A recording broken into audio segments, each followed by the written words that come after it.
Meow. All right, so we are live. SHOT Show 2018. I have Nate Wessel and Morgan Wade sitting in front of Sean and I. Sean, you want to give some first impressions about Nate and Morgan as you know them, the 8 hours you've met them? Yes. No pressure. Great guys no that pressure. I don't know that well yet, but I'm working on it. No, both very cool guys. I've had a few minutes to meet you, and it's been a lot of fun, and apparently you guys like a lot of adventurous type of stuff, so I'm always into that, so that's good to know. Indeed. So what brings you pegged. what brings you guys here to SHOT Show? Well, I've actually wanted to go to SHOT Show for probably 3 years now. And over those 3 years, my schedule has not worked out whatsoever. And, it's like every year just something comes up like, oh, great, I got to go work and do this job, this place and whatever. And just never happens. And always have been jealous of Morgan Wade here because, like, he basically is like, yep, went to SHOT Show, met these people, and got these many guns now. And I'm like, and like, definitely I'm an avid shooter and, definitely want to get more into this industry. And I love shooting, target shooting and whatnot. And I was going to try to come no matter what this year. But just so happens we did a thing called Destination Nowhere, and it seriously has changed my life, this trip. I'm never going to be able to put the whole thing into words, but it was basically a ride from Dallas to Vegas, and we end up here at SHOT Show, and now I finally get to come. Yeah. Morgan, what were we riding on, man? You want to give the audience a brief description of what we rode into Las Vegas on? We rode into Las Vegas on hogs. On hogs. And, we did. Yeah, so Harley Davidson actually sponsored the trip by providing bikes for us all to ride. I mean, what was that, like 17-ish? 18? Well, at one point we had I guess we had like 28 people on the trip, but I think we had 15 to 17 bikes total. And yeah, so it was a crew of Harleys mobbing down the road. It was a blast.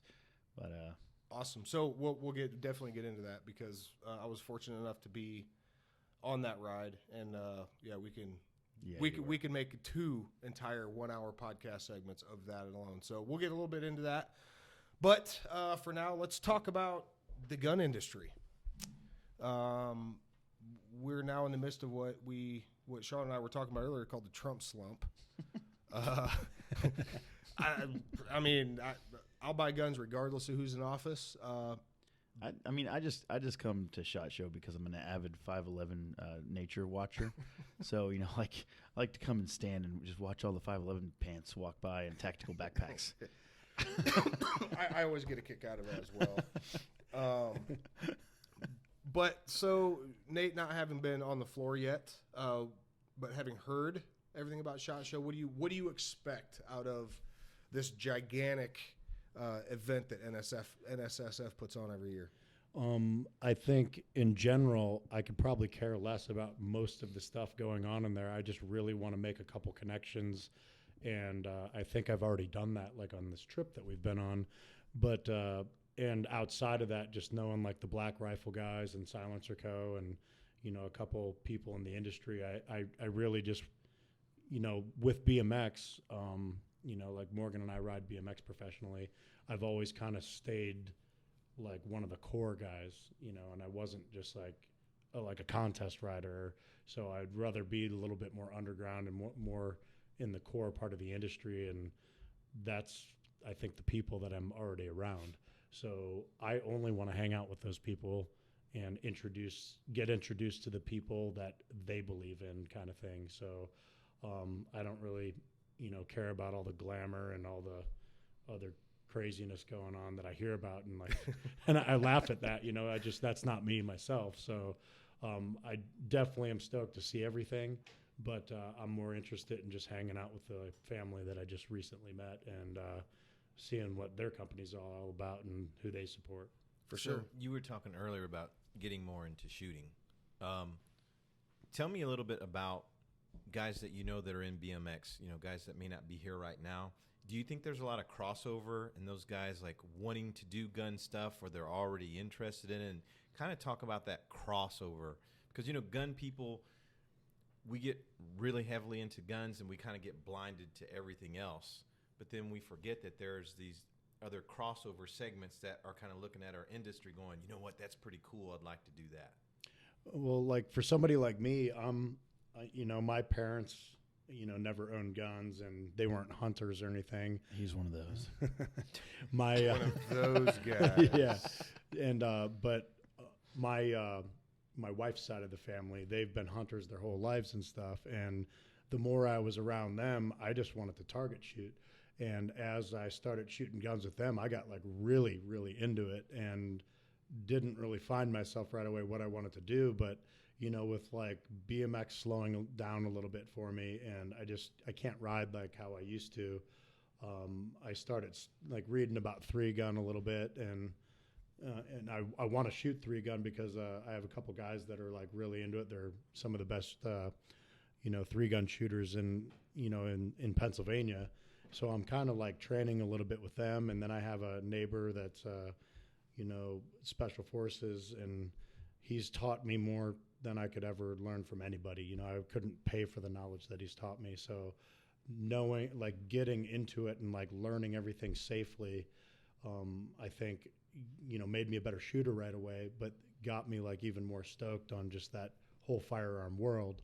And then I was looking at like, all right, well, where do I want to take it from here? And I started doing a little bit of 3-gun stuff, and I'm not trying to be, definitely not trying to be the best shooter in the world, you know, or anything. And I really don't even care how I place in a 3-gun comp. It just, I really like, I know what I want out of it. I know like the adrenaline rush that I get, like when it's a lot like where that's why I ride, you know, and I was getting adrenaline and all the tricks I was doing and stuff, you know, whatever, your progression. And the progression for me is like, I'm going to become a better shooter and, you know, more dialed at, you know, just home protection and all those things. So I know what I want to get out of it, and I'm like excited.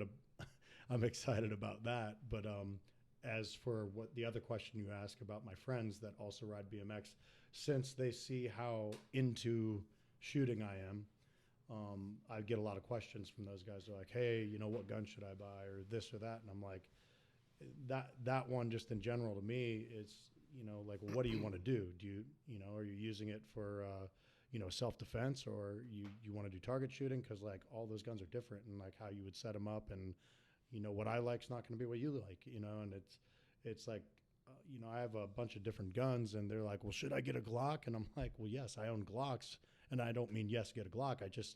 I own a Glock, and I actually, you know, that's not the first gun I bought. I steer them actually a different direction because, you know, first of all, there's not a lot of safety stuff on a Glock. And I prefer if one of my friends that knows nothing about guns to like take a course, and I would rather them get a pistol that has a couple extra safety features on it, you know, specifically depending on what they're using the firearm for. So especially at that entry level. And that's like, I think a huge thing to, and that's why I think these guys ask me, because like most of them, like the one kid lives in Youngstown, and it's a gnarly place. I grew up there too, and it's like at one point it was like murder capital of United States, wow. you know, and it's a gnarly place. Like it's just like the things that happen to us there daily. It just, you know, you kind of, all these crazy things are happening, and like just nothing affects you after a while. Like you drives that perspective. Yeah, it's totally crazy. So, man, it's just cool that I feel like I can help a lot of those guys steer them in the correct path, because if they want to do 3-gun or something, it's going to be totally different than what, you know, they'd start out with or whatever. So I want to jump in here just for a second. So, and we'll talk about Destination Nowhere as time progresses here. Having shot with you in Post, Texas at Giles at Cross H Ranch. Yeah.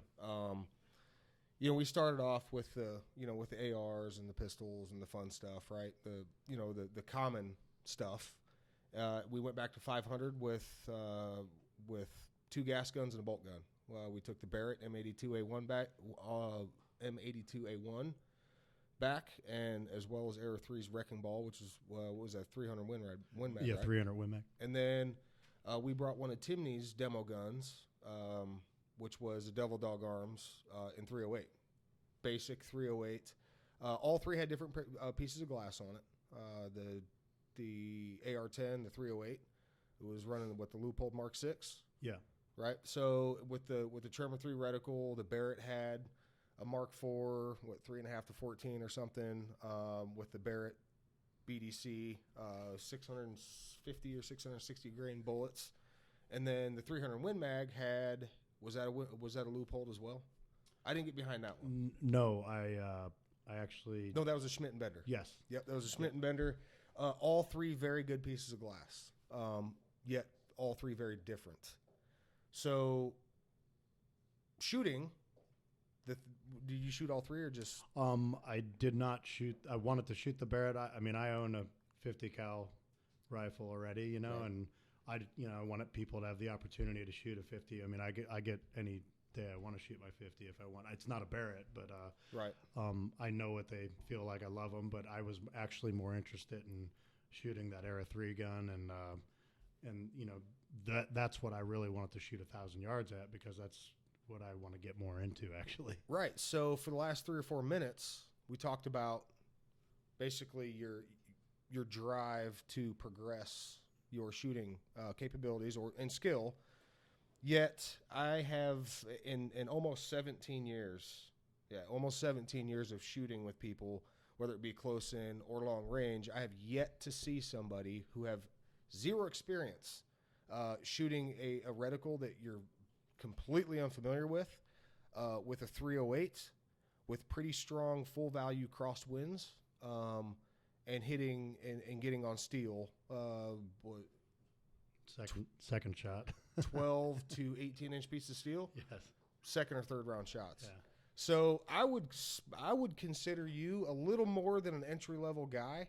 That your experience was super impactful, like through, I don't know if it was the environment or whatever. You're just a really, really quick learner. But I was like, holy cow, did he really? Is he slamming steel on like the second shot? Like, because there's. I think I actually grazed it on the first shot. Like, it seriously either barely hit the side, or like I was almost on it. I just listened to Rib, man, and exactly what he said, Right. and he told me I mean, He got you on target. Man, it's just like you're sitting with some of the best marksmen in the world, and you listen to what they say, and it's like, I hopefully don't have any bad habits yet. You know, like, we're not building watches, are we? no, It's not Exactly. rocket science, man. and So you got really, nice stuff. It's just like you have a Timney trigger in the dang thing, and like you said, it's got good glass. It's it's like a beautifully built rifle. Yep. And it's not like we were using any bullshit ammo. It's like, Right. and I still am so like new to it. Like, I'm gonna do my own reloads and all that, and I have all the stuff. I'm not there yet. Right. So, Morgan, I want to switch over to you for a second. I get to talk now? Sweet. No way, man. It's bullshit. What's your name again? I was messing around on my phone. I guess I'm just sitting here enjoying Nate's interview. No, So, good job, Nate. Good job. Um, I love hearing about your life. what was different from you? Because I know you've been dabbling in guns a lot in the foreseeable past. So, what was different out of that experience shooting out to 1,000? How long have you? How many times have you done it? Do you do it consistently? First off, my experience with guns goes back as far as I can. I cannot remember. Literally can't remember not knowing how to handle a gun safely. Where are you from again? Tyler, Texas. That's right. Good old East Texas, boy. I tell you what. But yeah, my dad like drilled gun safety into us from the time we were itty bitty. So like I don't remember not knowing how to handle a gun safely, and like I feel gross if I don't look in the chamber. Like Right. So I grew up with that. Grew up shooting a lot, and so I have had quite a different experience from Nate in that regard. But most people, like in the BMX world at least, would always kind of think, oh, if we go visit Morgan, we get to shoot guns, because I've taught so many people how to shoot guns that have never touched a gun in their life in my house, and we've yet to have an accident at the house. That's good. It's because we follow the rules. That's right. But as far as shooting 1,000 yards goes, I mean, I obviously started off with basic, a lot of pistol stuff. My first gun was actually a Glock 17C, the compensated version, because the fireball is cool coming out the top. And then, I had the good old Mossberg 500 for home defense. And as I started getting more and more into the firearms world, it kind of turned into got to get the AK so you can, belt loop boogie and have a good time partying out there. Yeah. And ARs and stuff and hog hunting and all that kind of stuff. And then just recently I started to get into like more long range stuff. I feel like there's a trend, like people do like pistols, shotgun, clay shooting, ARs. Then they start getting, so you have entry level ARs. Then you have like, you start going, well, I've got, 15 ARs, but now I need like to make them all cool because they're all basic. The first rifle I ever bought was a 50 caliber rifle. Yeah, you said you read about 3-gun. I'm pretty sure you read about big gun. But like, Nate Wessel, you are different. You are different in a lot of regards. He's a character. All good differences though, man. So, but Thank you. Like you start getting into like, upgrading the weapons you have, and like you start getting to where you got one or two that you really like, so you put a lot more into it, and then you start going, oh wait, but now I can get a group that's half MOA at 100 yards because I've got the right barrel and I've got the right glass and all this other stuff, and then you think, I bet I could shoot that at 200 yards. I bet I could shoot at 300 yards. And then you're like, 5.56 is kind of getting small for getting good groups. And then let's get a 308 and see what we can do with the 308. And then, it just kind of progresses. And I feel like it seems like everybody says that. Like, oh, I'm starting to dabble in long range stuff now. And long range stuff is fun. It's a whole different ball game. I mean, you're not just going out blasting, throwing brass everywhere. You take your time. You do your calculations. You like zero it every time. Make sure you got it on, and then there's a process to it. And I mean, I just recently got the Noveske Apaches, which is the 6.5 Creedmoor bolt gun that they make, and I literally have like logged every single shot I've fired out of that gun, and I love it. It's so different from what I'm used to. It's like I opened up a whole new like a gateway into another universe. Right. And it's a blast. And I had shot 1,000 yards probably about 5 or 6 years ago. I was with some buddies, and we went down to a range near Austin, and they have 1,000 yards. And he had, I believe it was LaRue. It was a LaRue AR-10 with some really nice glass on it. I don't remember what the glass was, but basically he kind of set it up, and it was all hand loads that he made himself. And he put me on target, told me where to hold, taught me how to breathe, how to hold the gun, all this stuff, and I shot. He's Austin PD. This guy, he's an amazing shooter. But and I mean, I hit 1,000 yards with that gun, which with a suppressed 308 AR-10 from LaRue, which obviously is an amazing firearm. And I was like, holy crap! Like I'm in the club. I've done it. I felt so accomplished, And then I thought about it. I was like, wait a minute. I didn't do anything. Like that dude did everything and basically told me what to do. Like, so if that dude wasn't sitting there telling me what to do, then there's no way I could have pulled that off. But, as of late, I've shot a couple more times, and the Creedmoor is a laser. That thing is a laser beam. Like, it's unreal. Yeah. Yeah. It blows me away how easy it is to shoot.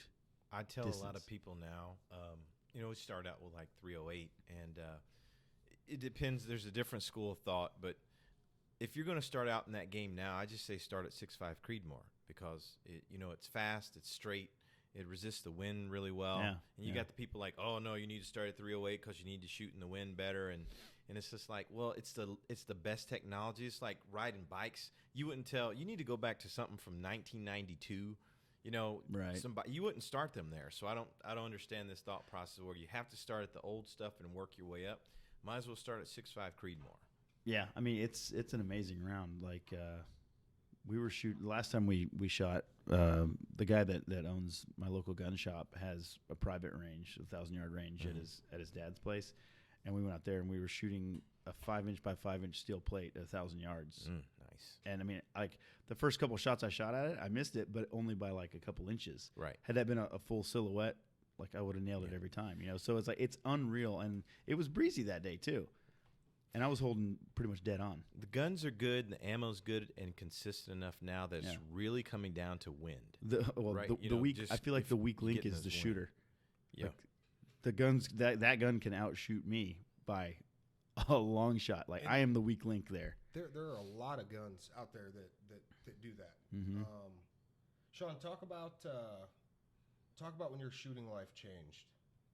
And the natural progression of I could hear listen to them tell the story all day long. That's why I asked. Oh, you're talking about when going into precision type of stuff? Well, your transition from precision your transition from up close and personal to reaching out and touching. Yeah, a lot of up close and personal stuff for many years. A lot of training with a lot of different people, but mine came kind of like you guys. We were 20 push-ups. Yeah, I did say that. We were at an event and 740 yards, and I got down. It was a Nemo 300 Win Mag. I don't know if you shot one of those yet. I haven't shot one. They look fun though. Oh, it's awesome. Semi-automatic. Cadillac. And I think 300 yards at that time was like far for me. And so I got down behind this gun. Some guy was telling me where to hold, how to do everything. And at 740 yards, I literally watched the trace of my bullet go into the target. And I'd never seen that before. I didn't know it was possible. And as soon as I did that, I have been in long range. That was 2012 ever since. And I've only gotten deeper and deeper. And I did a lot of semi-automatic stuff, and now I've kind of made the transition into bolt action. That's kind of where my love is right now. But it's the same thing. It's like you got somebody to sit down with you, teach you what to do, how to do it. If you follow those processes, you're going to hit. Mm-hmm. So yeah, it's a really cool world to be in. The only thing I was horrible at math, like growing up and in school and stuff, and it sucks. Like I'm a carpenter by trade, and everybody's like, "Oh, you must know all this math," and I'm like, "I don't know shit, man. Like I just seriously, it's art to me." So I guess my only downer is just like Rib's like, "Yeah, this math and this and that," and Rod's saying the same thing, and I'm just like, "Nah, I don't really like even talking about that right now. I've got to know math to do this. Like crap, So, but called scope anxiety. Yeah, I had it so for a long time. I'm down though, man. I'm seriously hooked, and like I cannot wait to build a bolt rifle. There's these amazing things. We were talking about like technology and like how it's the latest and greatest stuff. There's this thing called an iPhone, and it has a calculator on it. It does math better than, it's amazing. Yeah. And then there's these other apps that do pretty sweet ballistics calculations for you, so you can cheat all day long. Well, so have you seen the new? I would rather know how to do it for real though. Have you seen the new Revic optic, the PMR 428 Smart Scope is what it's called? Have you seen this? I have not seen this. Okay, so this is going to be at SHOT Show, so you want to make sure you check it out. It has everything inside the optic, so it actually has a level. It does atmospherics. The only thing it doesn't do is wind. So once you zero it, all you do is dial whatever distance. So you're like 500 yards, you dial to 500 yards, press the trigger. Does it have a rangefinder on it too? It does not have a rangefinder, but what you do is you do all the calculations in the ballistics app and then transfer it over to the scope. So once you've gotten your velocities and everything, and you just dial distances, and it changes everything in the scope for you. Dial to 540, press. Dial to 720, press. Is there a way to dial down the price a little bit of this thing? Well, okay. So depends. I mean, it's really hard to get around paying for something of that nature because of the technology, but we're talking this thing's going to be sub $3,000. But when you're looking at optics at that level, I think it's 5 to 25 by 56. They're all in that $2,500 to $3,200 price range. Yeah. I've always heard the rule of thumb is you spend twice on your glass what you spend on your rifle. Yeah, well, I mean that's depending on the rifle. Yeah. Yeah. You get like an Accuracy International, then you're in a $17,000 optic. That's a pretty good optic. I want to see it. So let's talk Shoots about laser beams. Yeah, pretty much. And they're like a unicorn, like HK, with BioGuard anyway. But so talking about BMXing, gun industry, what you hope to see at SHOT Show that you compare it to, like if there's a BMX or a bike show that's equivalent to SHOT, what do you want to see? And with regards to whether it be new products, like you were saying earlier, trinkets or accoutrements to existing products? What do you want to see? What is cool? Like a big thing for me, I got really messed up eyes. I had an unfortunate accident like a really long time ago and had metal go directly through my right eye and hit my retina, and I've had like 3 surgeries on my right eye. So I can't refocus on like handgun sights. Like I need like bifocals. So I need to find a handgun sight that works with my eye. The problem is like I travel a lot and I'll go to gun stores and around all over the U.S. when there's this one in this place. Like when I travel to Tahoe all the time because I work out there sometime, and they'll have a great selection of stuff, but they just never have the stuff that I'm like reading about that I want to check out. So it's hard for me to want to go spend the money on something that I don't know that is even going to work for me. Right. So what I'm excited about coming to SHOT Show is like it's like going to be the first time I'm going to be able to check out some different optics for like a pistol, or hopefully I can get some good iron sights with a fiber optic in it that will like really work with my right eye, and that's going to hugely improve, I think, what I'm doing with pistols and 3-gun and stuff. Have you tried the red dots? Have they worked for you on anything? I have a RMR on my Glock 17 right now, and I love it. But like there's a couple other ones that I really wanted to try, but no one carried them. The only one they had at any gun store was an RMR, and I got that just because I'm like I need help with my vision right now, and but I'd really like to check out some other ones and see if there's a different one that would really help my eye. I like it. I just feel that the window's a little small on it. Okay. Well, Trigicon is hardly the dredges of the distillery out there, so I mean, that's a very nice site. But I love it. Don't get me wrong. I just just with my vision and the way it is, I think there's something better probably. I just want to check them out and see. Oh yeah, man. How about you, Morgan? What do you think? As far as like things I'm looking for, I don't really like do too much like Perusing. I guess I'm not as nerdy about it because I don't really have that much stuff that I'm like looking forward to seeing or want to see. I enjoy seeing cool stuff, and honestly, I'm surprised most of the time. It's like, oh, that's sweet. Like, I'm gonna check that out. Like, and then I get ideas from the stuff. I guess I'm not a visionary enough, so yeah, I just like kind of like looking around and seeing what's going on, perusing, and if there's something that catches my eye, then I'll read up on it or check it out or go and handle it and whatnot. So it's fun. It's fun to see that much stuff. I mean, Nate and I both, from the BMX world, we're used to going to what's called Interbike, which is actually in the Sands Expo, or used to be at least. It's the same. It is identical to SHOT Show, but it's bikes. Nice. And nerdy bike people. Like, I mean, you think gun people are nerdy? Go hang out with some road bike dudes. Whew. Wow. Yeah. So it's really strange being in there because it's all awesome stuff instead of bicycles. Not that the bicycles aren't awesome, but like we're used to seeing bicycles, and like shit that makes makes things blow up. Like this place is full of guns, and there's way more of it than there. Like so. It's just a trip being in that same world, but it's like it's a parallel dimension or something something crazy. So that alone is just kind of fun. And honestly, every year that I come here, I make new contacts and meet new people, and I have more friends that I get to hang out with. And that's I'm not like really looking for any one thing except for like things that are going to actually really help me improve like with what I got going on and a disability that I have, So I'm really excited about that. But like, just like what Morgan said, I'm looking to make some contacts and just, I really just want to have fun. I love this firearm world that I'm in now. And, I hope to just keep growing that family. Yeah. Cool. I wish we could have this conversation after you've been to SHOT, because I'd want to ask you this question. But Morgan, what about the size of SHOT Show? So you do the Interbike. I don't know how large it is, but talk a little bit about the size of SHOT Show, like what you had in your head versus what you actually saw. So Interbike, like SHOT is, like the upstairs, the downstairs, the meeting halls, all that stuff. Interbike is like the upstairs without the big meeting rooms. Okay. So it's Okay. just the upstairs. Okay, gotcha. So Gotcha. shot is more than Much double bigger. the size. Were you surprised by that? I mean, you ever try to explain it yeah, to someone I mean, and say, "There's a The, lot." the way going I on explain here. it is, if you were to walk up and down every aisle and look at every table, you'll walk like a marathon.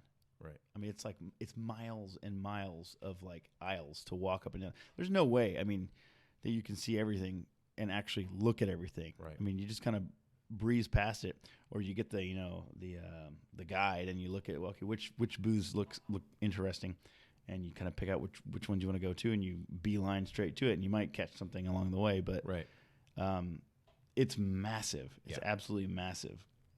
I remember the first year that I came, I knew some people at Silencer Co., and that's how I got my badge and stuff to get in. Yep. And that was all I knew. Just a couple of the guys at Silencer Co. So I was just like kind of walking around twiddling my thumbs the whole time, pretty much. I had a couple other buddies that I met up that were out here, some military guys. But every year I come back and I've got like 4 or 5 more booths that I'll go and hang out with and chit chat with friends and buddies and stuff. And so that, to me, that's the most fun part about it is just the people. Yeah, I mean, I'm making friends every time I come, and I'm like, we did this Destination Nowhere ride to get out here, and I just made like 25 more friends. Right. Most of which are still here. So I mean, it's awesome. We just get to hang out even longer. That's awesome. So let's talk about that. Let's talk about Destination Nowhere. 2 months ago, I got a phone call from Sterling from Era 3, and he said, "Hey, we're doing this thing." And I said, "Okay, what's this thing?" He's like, well, we're gonna ride some motorcycles." I'm like, "Cool, I'm in." Like, no questions asked. But the magnitude of it, he mentioned Tomahawk Charitables, and he mentioned a couple of the sponsors, but he didn't make a big deal about it. It was more about the attempt to grow an already very close group of friends.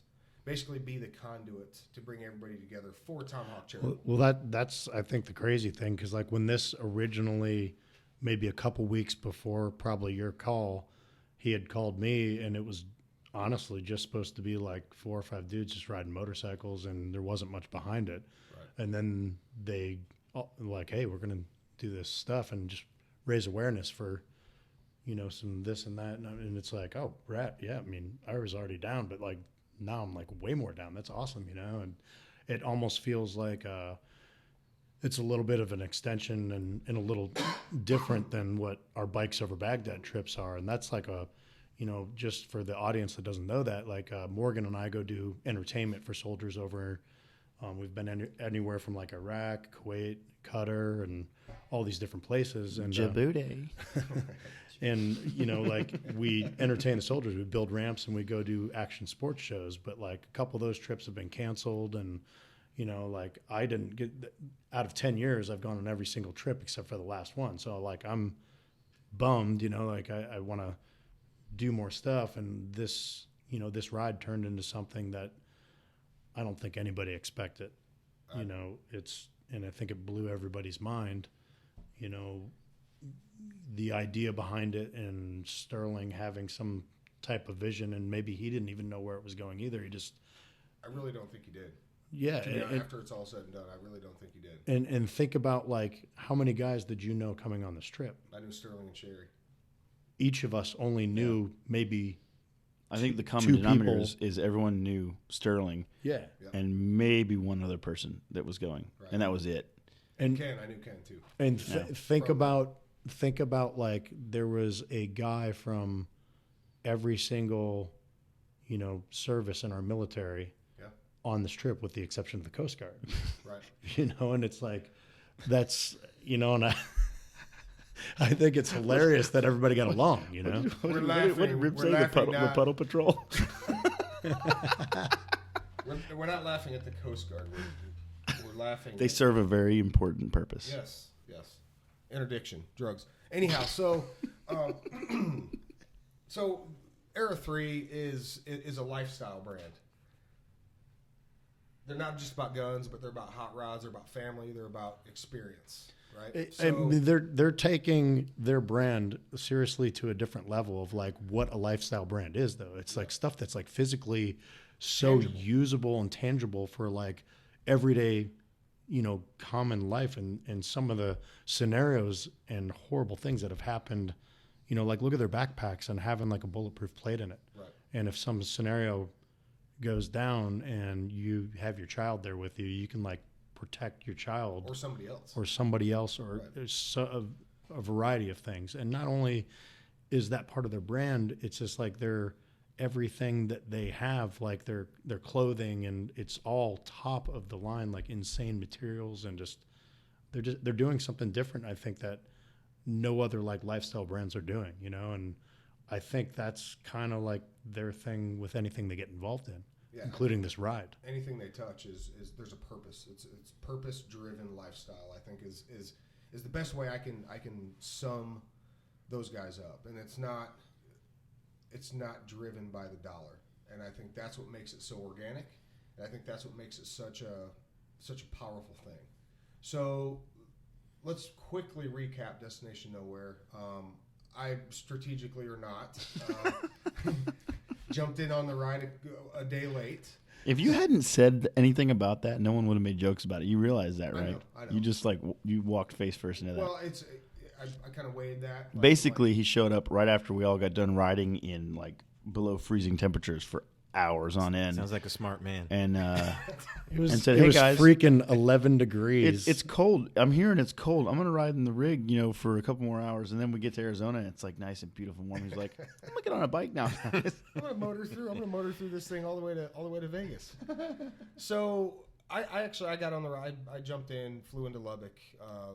Giles Darby picked me up, Cross H Ranch. Giles, what an amazing human my Giles gosh. is. Let's talk about him. Let's talk about Get in his Giles. eyes like onions, boys. He has Giles- amazing one-liners. Like they're never ending. He's got a. I wish somebody was recording them, and we'd have a Gilesisms. And as Destination Nowhere progresses, we would have a Destination Nowhere 2018 and 19. We can compare and contrast of the one-liners that we heard in 18 and see if he either A, came up with more, or B, just used them in a completely different context. I don't think he has to come up with more. I think think he's so. got about 1 million left he didn't throw on us. I think so. I think so too. So, so the guy basically he's got 30,000 acres in West Texas. It's a small piece, It's out there. Just out I there. thought it was 300,000 acres. I'm pretty sure. I mean, we're talking semantics at this point. I was going to say, this We can beyond literally, and I think we You did. can't see as far as his land. No, goes. that was the thing. He took us on a part of his property. Morgan and I had the opportunity to go with this dude Colby, and I want to hear about this because I wasn't. I stayed back. We traumatized Colby. We Well, I traumatized did, at Colby, least. and- I don't know. I think we both did, but and then maybe me a little bit more than Nate. And for any PETA listeners out there, just turn it off now. what we are getting ready to go into, I want you to listen closely. So, Nate, Listen closely. That went the other direction I expected. Go now. So the Narrative Podcast, the Narrative Unsuppressed Gun Talk Radio is just that, unsuppressed. So Yeah. we're taking cans off and we're going loud on this one. So I want to hear about. Even though I went nice and quiet with my Silencer Co. Omega. You did. Thank It's a you. nice plug. well, It is a great plug. I honestly wish Colby was here to tell this because Colby tells it so much it better. tells it amazing because it started the night before with Giles' kids we were talking to them, and Morgan's showing like all these videos he has of like Morgan doing Morgan stuff. Morgan stuff, yeah. East Texas. And it's like, That's and I think product of my environment. Colby was like traumatized by these videos on the phone, like, but didn't know how gnarly it was until like he visually saw it in person. So we're coming up with all these ideas, like, we're on this ranch, like whatever. And I'm like, and they're saying all these things that we possibly could do the next day. Because they said they were like, We're gonna have a large time, is what Giles yeah. said. And he's like, We're gonna have a oh, large we time. might get to shoot some pigs. And like, well, how are we going to do that? And they told Colby like, well, there's a feeding station, this and that, and whatever.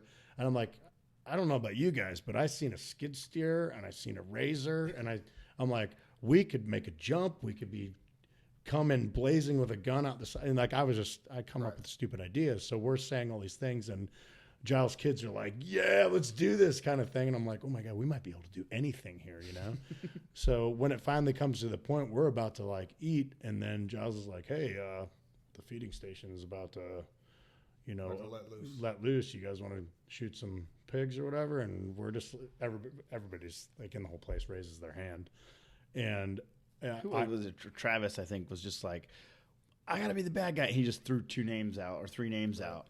And having to be myself, Nate, and Colby, and he was like, "You guys go now!" Like we were like hungry, getting ready to eat. He's like, food he in your goes, pockets and "You're out of here!" And he was like, "Go get in the truck." So we went and got in the truck with Giles, and it was insane that we got to go with him. Let me just, we're on our way. So we were going to a stand that was like 45 minutes away on his property. He just turns and goes down this road in his truck, and we're driving down a dirt road. We went into the middle of nowhere. We're talking literally as far as your eye can see. Dude, BFE. We're out there. Yeah. And we get like maybe like 20 minutes out, and he makes the comment. He goes, "Now, let me just tell y'all boys something. If you hear me say, 'hold my beer,' you better buckle up." And he was 100% serious. And we were like, okay. We're in the backseat stuffing mags, you know, because when you go hog hunting, you stuff mags and you unload them because it's amazing. And all of a sudden, out of nowhere, a coyote ran across the road about like 30 yards in front of us. And Giles like, "Coyote!" And like he stops. Hold my beer. And Nate's like, "Oh, wait, what do I do?" You know, he was like that whole Trump thing. What do I do? I don't know what to do. Like, and like it was on his side of the truck. So I was like, roll the window down.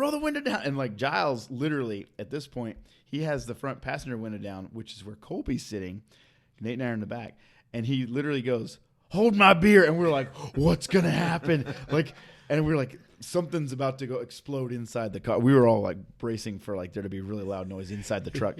And at this point, I was just like, "Nate, move over," and I just like pushed over Nate and stuck my gun out the window, and I saw this thing running off through the brush, and I literally like put my red dot on it. Started taking the slack out of the trigger, and then I realized it was a deer. And I was like, "Oh goodness!" So I let off, and Giles, I was like, "That's a deer," and Giles was like, "Yeah, that's a deer. We'd have to hide that one, boys." and it was like Colby just goes right in like, "Well, everybody, we got to eat this entire deer tonight." You know, and we just started going into like the jokes and laughter was just freaking stop the entire time. Like for me, I think that's where this laughter started and didn't stop, and it's still going on right now.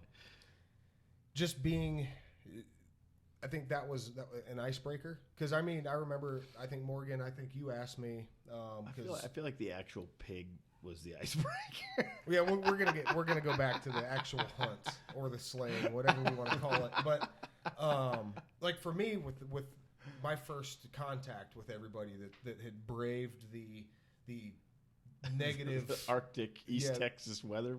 Where did that come from? I honestly, when I saw you for the first time, I thought you were one of Giles' workers. You asked me. You said, "So what do you do here? What do you do here on the ranch?" I said, "No, I'm with you guys." "Oh, okay, cool, man." And it was like you were like, "All right, cool, sweet." Like, and I didn't know. I was like, "Sick, awesome." And then I felt it necessary to explain how much of a chick I was about being sick and not riding and coming back from overseas and whatever, all that shit. So back to the pig. So you go, you almost smoke a deer. You almost smoke a West Texas deer. Almost smoked a deer, but didn't, thankfully. Right. And that would have been a lot of food we had to eat right then and there. Right. But we drove out like another. We were in the middle of nowhere. Like I guarantee we could have shot 50 cows and nobody would have heard it but us, and maybe the pig that exploded. But we get to the stand and he's like, "Well, here's the stand, boys." And we look over and the feeder's probably 70 yards away, 60, 70 yards away, and there is a sounder of pigs at the bottom of it. And he's like, "Oh, they're already here." So he's like, get out there quick. You know, like Giles starts like moving fast. And I'm like, oh. And that was my turn to be trouble. What do I do? I don't know what to do. So like, I just rolled the window down and climbed straight out the window and got on the toolbox of the truck. I'm on the back of the truck now, standing with my rifle like on fire, finger on the trigger, aim at them. And I'm like, if they start to run, I'm just going to start like unleashing. I was way more calm at this moment. Well, Nate didn't really understand what was happening. I don't think yet, because he's like, he's like, wait for me. What are you doing? Like, and I'm just like, I am waiting for you. I want to do if this they shit start too. running, I'm gonna start blasting, because if I don't, then no one's gonna shoot. So basically, I'm up there waiting. They're still there. They didn't get wind of us evidently. So Nate climbs up in the stand, and once he's up there and he's got his rifle on him, I then jumped down and climbed up in the stand also. And Colby was the designated camera guy. He had like a GoPro, so he's up in the stand also. And we did, the whole like countdown, like 3, 2, 1, fire, boom, and we start shooting. Let me rephrase that. I start shooting. Nate shoots one time. He goes boom, and I'm like, he doesn't have a can on his gun, so go pow, and I'm like, psh, psh, psh, psh, psh, psh. And I just keep going, and I'm like, Nate, keep firing, because they're scattering. I took the first one down a shot, and then then It's like, is there a limit? I don't know, man. I've never done this shit before, and I was like, oh well, keep shooting. And then the one. I hit it in the ass or whatever, and it's standing up. And as he's telling me, "Don't shoot it, leave that one," I was like, "You already hobbled it. Leave it. Go to another one." And I take the shot as he's saying that, and I was like, "Shit!" And then I immediately put it on the next biggest one I see, and it's like 50 more yards away. Oh, dude! And I popped that one too. Both of them. We have a saying for that up in Iowa when we shoot coyotes. It's called dish ragging, when they go ass over tea kettle. When you shoot them and they just tumble. It's great when all that forward momentum just takes them. Starfish. Yeah, so like, so as soon as he said that, as I'm taking the shot, he's like, "Keep shooting!" And I put it on the next biggest one I see, and it was pinning it. I hit both of them and took both of them down on the run. It was good. Nice. It was awesome. Nice. It was awesome. Nice. Pig hunting something else, isn't it? Yeah, it was seriously amazing. Evidently, I missed all my shots. But at that point, like, should we go into this? We should go. We should. We should. You started it now. You can't stop now. We can't leave. It's pretty morbid. Well, there's one of the videos that's on my phone that I showed everybody. I was with some buddies, and we came up on a 300-pound boar, and with tusks. I mean, with stickers. Yeah, he had about 3-inch cutters on him. There's a reason why the term pig sticker comes into mind, and they were razor sharp. These things are razor sharp. All day long. They just chew on whatever they can find. They eat everything, and the whole time they have a top tusk and a bottom tusk. They're rubbing against each other, sharpening. Every time they take a bite and they chew, they're sharpening each other, basically grinding down and growing at the same time. So they're just getting sharper all the time. And like, you don't want to be anywhere near those things, especially when they're really angry. Right. And my buddy shot it. Kind of hobbled it in the back end, and there may have been a tomahawk and a knife involved in the rest of that story. Anyway, we killed that one, and that was kind of a traumatizing video that Colby saw, and it's quite entertaining, but yeah, it kind of stays on my phone, and my friends see it if anything. But so this is kind of out there, and there's a bit of a reputation to live up to, and I mean, I had my K-bar with me, so we ran out there and I cut his head off. I mean, there you go. It was two sows. It was actually two sows, two big sows. They were probably like $150 maybe. These ones, and I was just like. But before we go any further, Morgan, I want to interject this, add some statistic and perspective to this. If the PETA folks didn't shut this off, but so wild boars are wreaking havoc. You're talking to a brick wall right now. So go continue. Yeah. Anyhow. Yeah. But anyway, so pigs reproduce at ludicrous speeds, and if we're referencing, we're talking they go plaid. Right. They go plaid. You never go plaid. They do. But they're also wreaking havoc on agriculture anywhere where it stays warm or remotely warm. Throughout the year. So Sean and I had opportunity. They're dangerous. They kill livestock. Yep. Sean and I had opportunity to go pig hunting. First time for both of us, last year? 2 years ago. It's a couple years ago. Yeah, 2 years ago. Down in Georgia. Yeah. And it was kind of the same scenario, except we didn't have a guide. The guy that owned the land was tending to his farm or whatever. So he just kind of gave us a map and said, these are the peripheries. Don't go out here. This isn't mine. Otherwise, kill as many pigs as you can. So we did. we went out and we're sitting and hear a bunch of squealing going on over a ridge that we were at the bottom of. So Sean's got it on his phone. We're low crawling. Get to the top of this ridge, and there's this, probably 20 or so pigs. There's at least 20, about 25, 30 of them. That's actually a small sounder. Yeah. Believe it or not. That's a small group compared to some of the ones I've seen out in East Texas. Yeah, I mean, they're nuts. But what these pigs were doing is, I mean, they were rooting everywhere. Piglets, sows, boars, all the family members, all of them. It seemed like we're out there. So Sean and I kind of did the same thing, 3, 2, 1, and we started laying waste.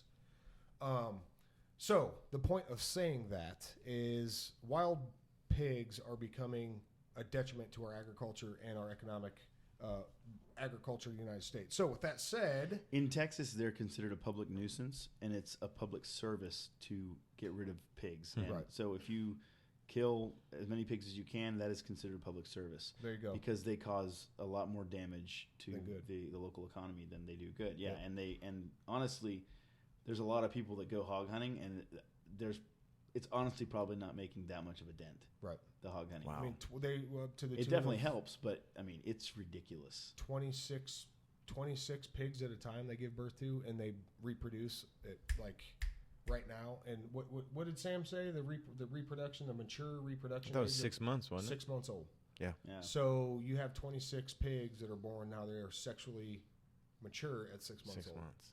Can you imagine that? 6 months old? Wow. Just getting after it. So, anyways, we say that to add some perspective as to these pigs are a nuisance, and Morgan had to do his part into getting rid of one of these pigs. So I just put it out of its misery. You did. Cut his head off.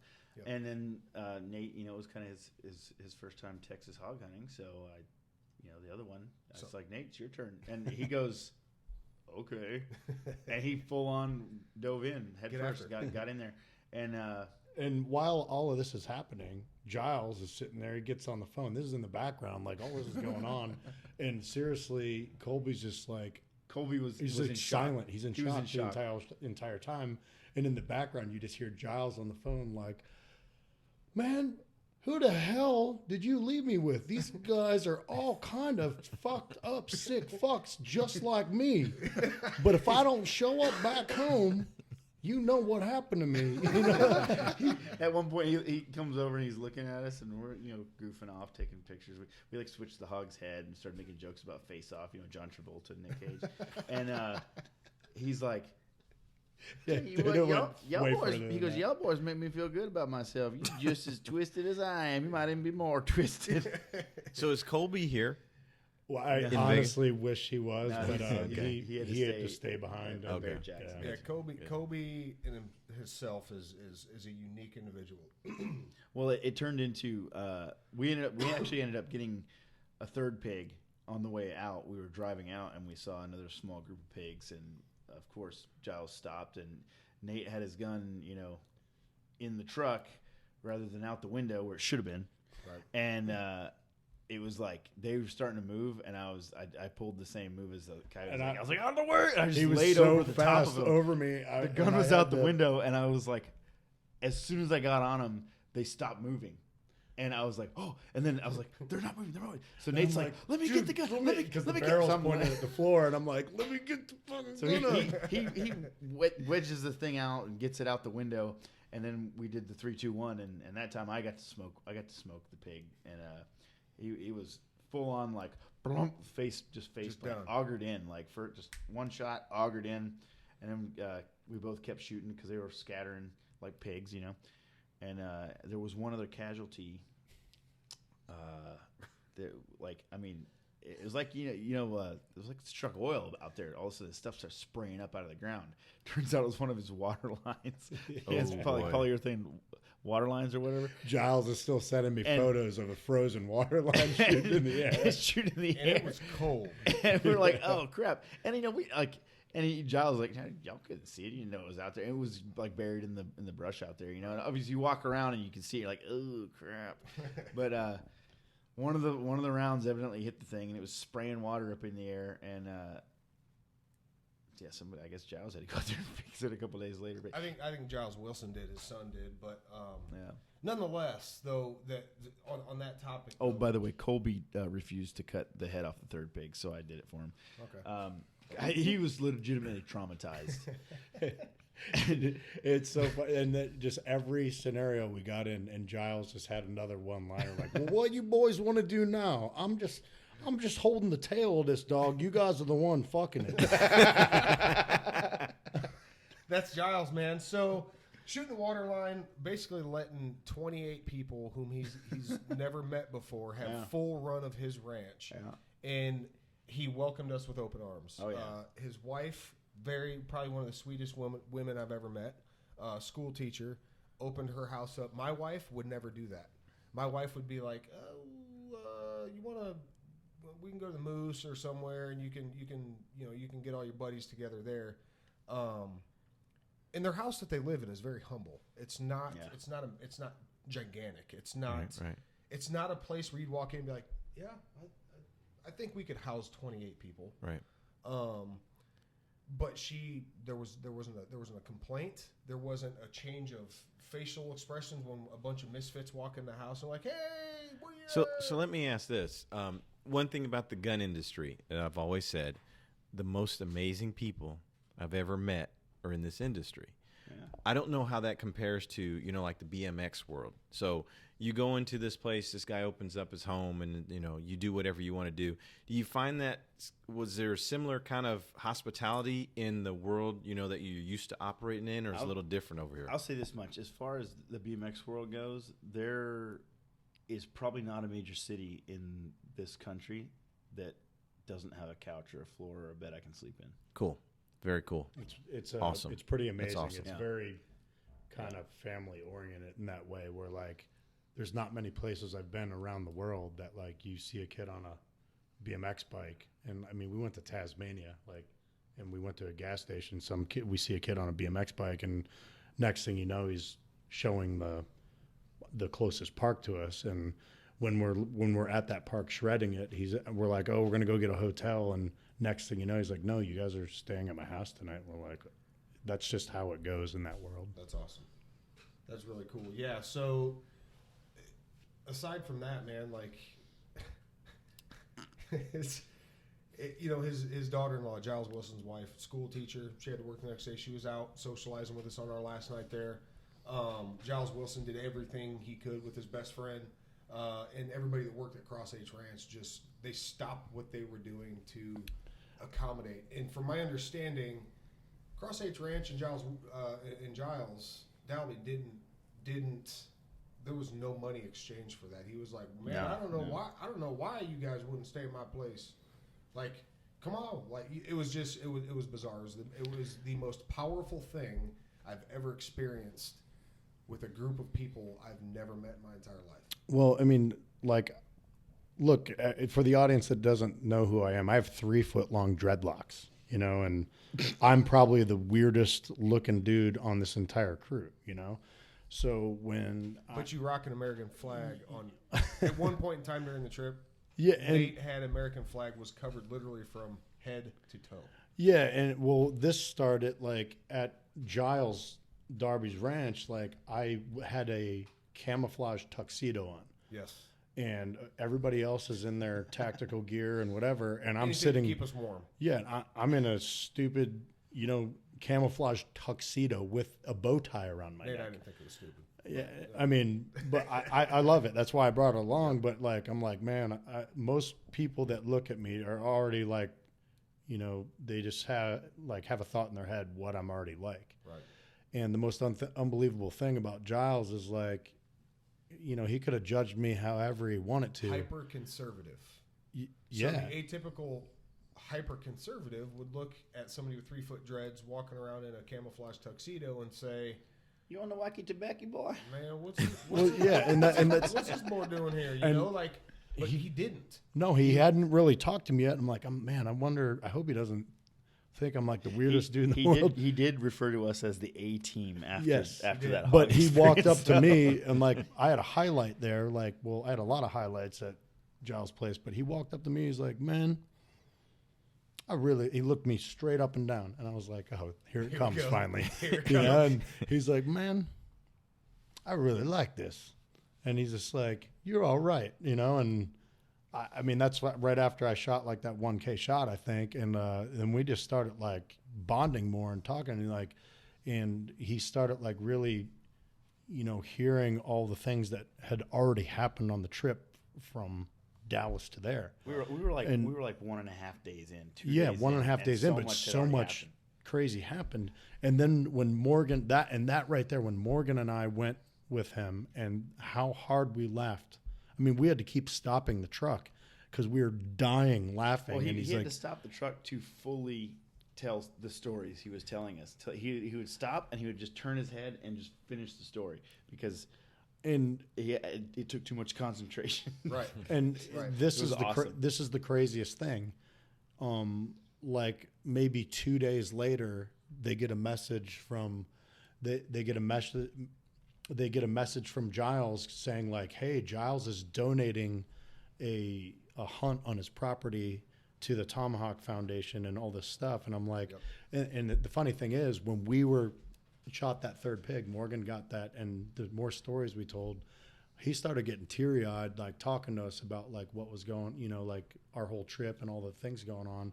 And he told us right there that's what he was doing. That was a decision on his own to donate. I had told him that I was good friends with the two guys that started Tomahawk, and who are who? Which is Wally and Bill are two amazing Navy guys, retired Navy guys. And when I told him that I knew them well, he literally stopped the truck, and just like Nate was saying, he was kind of almost had like a choked up, and he goes, well, you tell them next time you see them that they can bring out vets out here anytime they want for hunts. They can auction off a hunt for their charity, and it's like, you tell them that. Like, and Cross H Ranch, for the record, for anybody that's listening that's wanting to go hunt bighorn or big deer or pigs or anything else like that, Cross H Ranch does do some guiding. So if anybody wants to reach out to them for whether they want to contribute or not, or just want to go hunt yourself, Cross H Ranch does guide hunts. Mm-hmm. So there is a plug for Cross H that it's an experience that I can't put words to, as I'm sure the other three individuals in the room that were there cannot put words to as well. So, Giles did all that on his own, made the decision, didn't consult anybody on the ranch, to include his wife, to bring more strangers into his home, feed them, house them, provide a hot shower, and just an experience that nobody will ever be able to put words to. I know I won't be able to. So that said, we're going to fast forward. We're going to go in sequential order, but we get to Eloy, and that's when Dacia shows up, and Dacia is the director for Tomahawk Charitables. And so we meet, and she actually told me, she said, actually, a guy, this Giles, he actually got a hold of me and said that he is already planning a vet for, or a hunt for vets for Tomahawk Charitable. Mm-hmm. So he not only conceptualized it while you guys were in the truck on his own, minutes after we left, he had already reached out to Dacia on Instagram and started setting this thing up. So he meant every word he said. Yep. Yeah, and I truly believe that everything that came out of that man's mouth was 100% organic, 100% genuine, and completely and totally from the pit of his stomach. And as like what Sean said, the firearms industry is like that. In my experience, being in the media side of it, it's people are. Let me rephrase that. The majority of this industry, like you guys with the BMX, and there's, like you said, Morgan, there's very few major cities in the United States of America that you don't have a couch or floor to sleep on if they don't have an extra bed. So that speaks volumes to the first 2 days of Destination Nowhere. Let's leave Cross H Ranch and go to our next stop, which is where? 11 degrees. That's the only thing we can. It's 11 degrees. So we stopped in El Paso. El Paso, yeah. El Paso, Texas, and it was freezing. It was freezing, but I was so glad to get off the bike. Yeah, I think everybody was. It was very cold. I've Not never me. ridden in that cold. Not me, because I was still milking You're still roasty toasty in in the RV. Yeah. So we stopped there and visited one of Sterling's very close friends who is very, very influential in the aviation industry. That I don't know anything about aviation. I like planes, I like helicopters, but all I know is he had a brand new with plastic on the carpet Robinson 66. Told us all about it. He shared some stories about his involvement with the counter cartel stuff going on down in that area of Texas. We're going to refrain from putting names out there and all that for now, because I don't know. I know he's a very high profile individual, and we're not at really liberty to put that out unless we wanted to. So, but nonetheless, that has hospitality again to Era 3's lifestyle. Is I will open my hangar to you, and my wife and I will come down, and we will feed you some pretty phenomenal tacos. Yeah. Yeah. Probably some of the best tacos I've ever had in my life. I love tacos. Awesome. Tacos are great. I love tacos. Tacos. He thanked the whole group for what we were doing. I don't know. I know he's all in all the time for future endeavors. So Yeah. So what else? What else did we do? It's kind of a blur, right? It is kind of everything's like so many things happen day to day on the trip.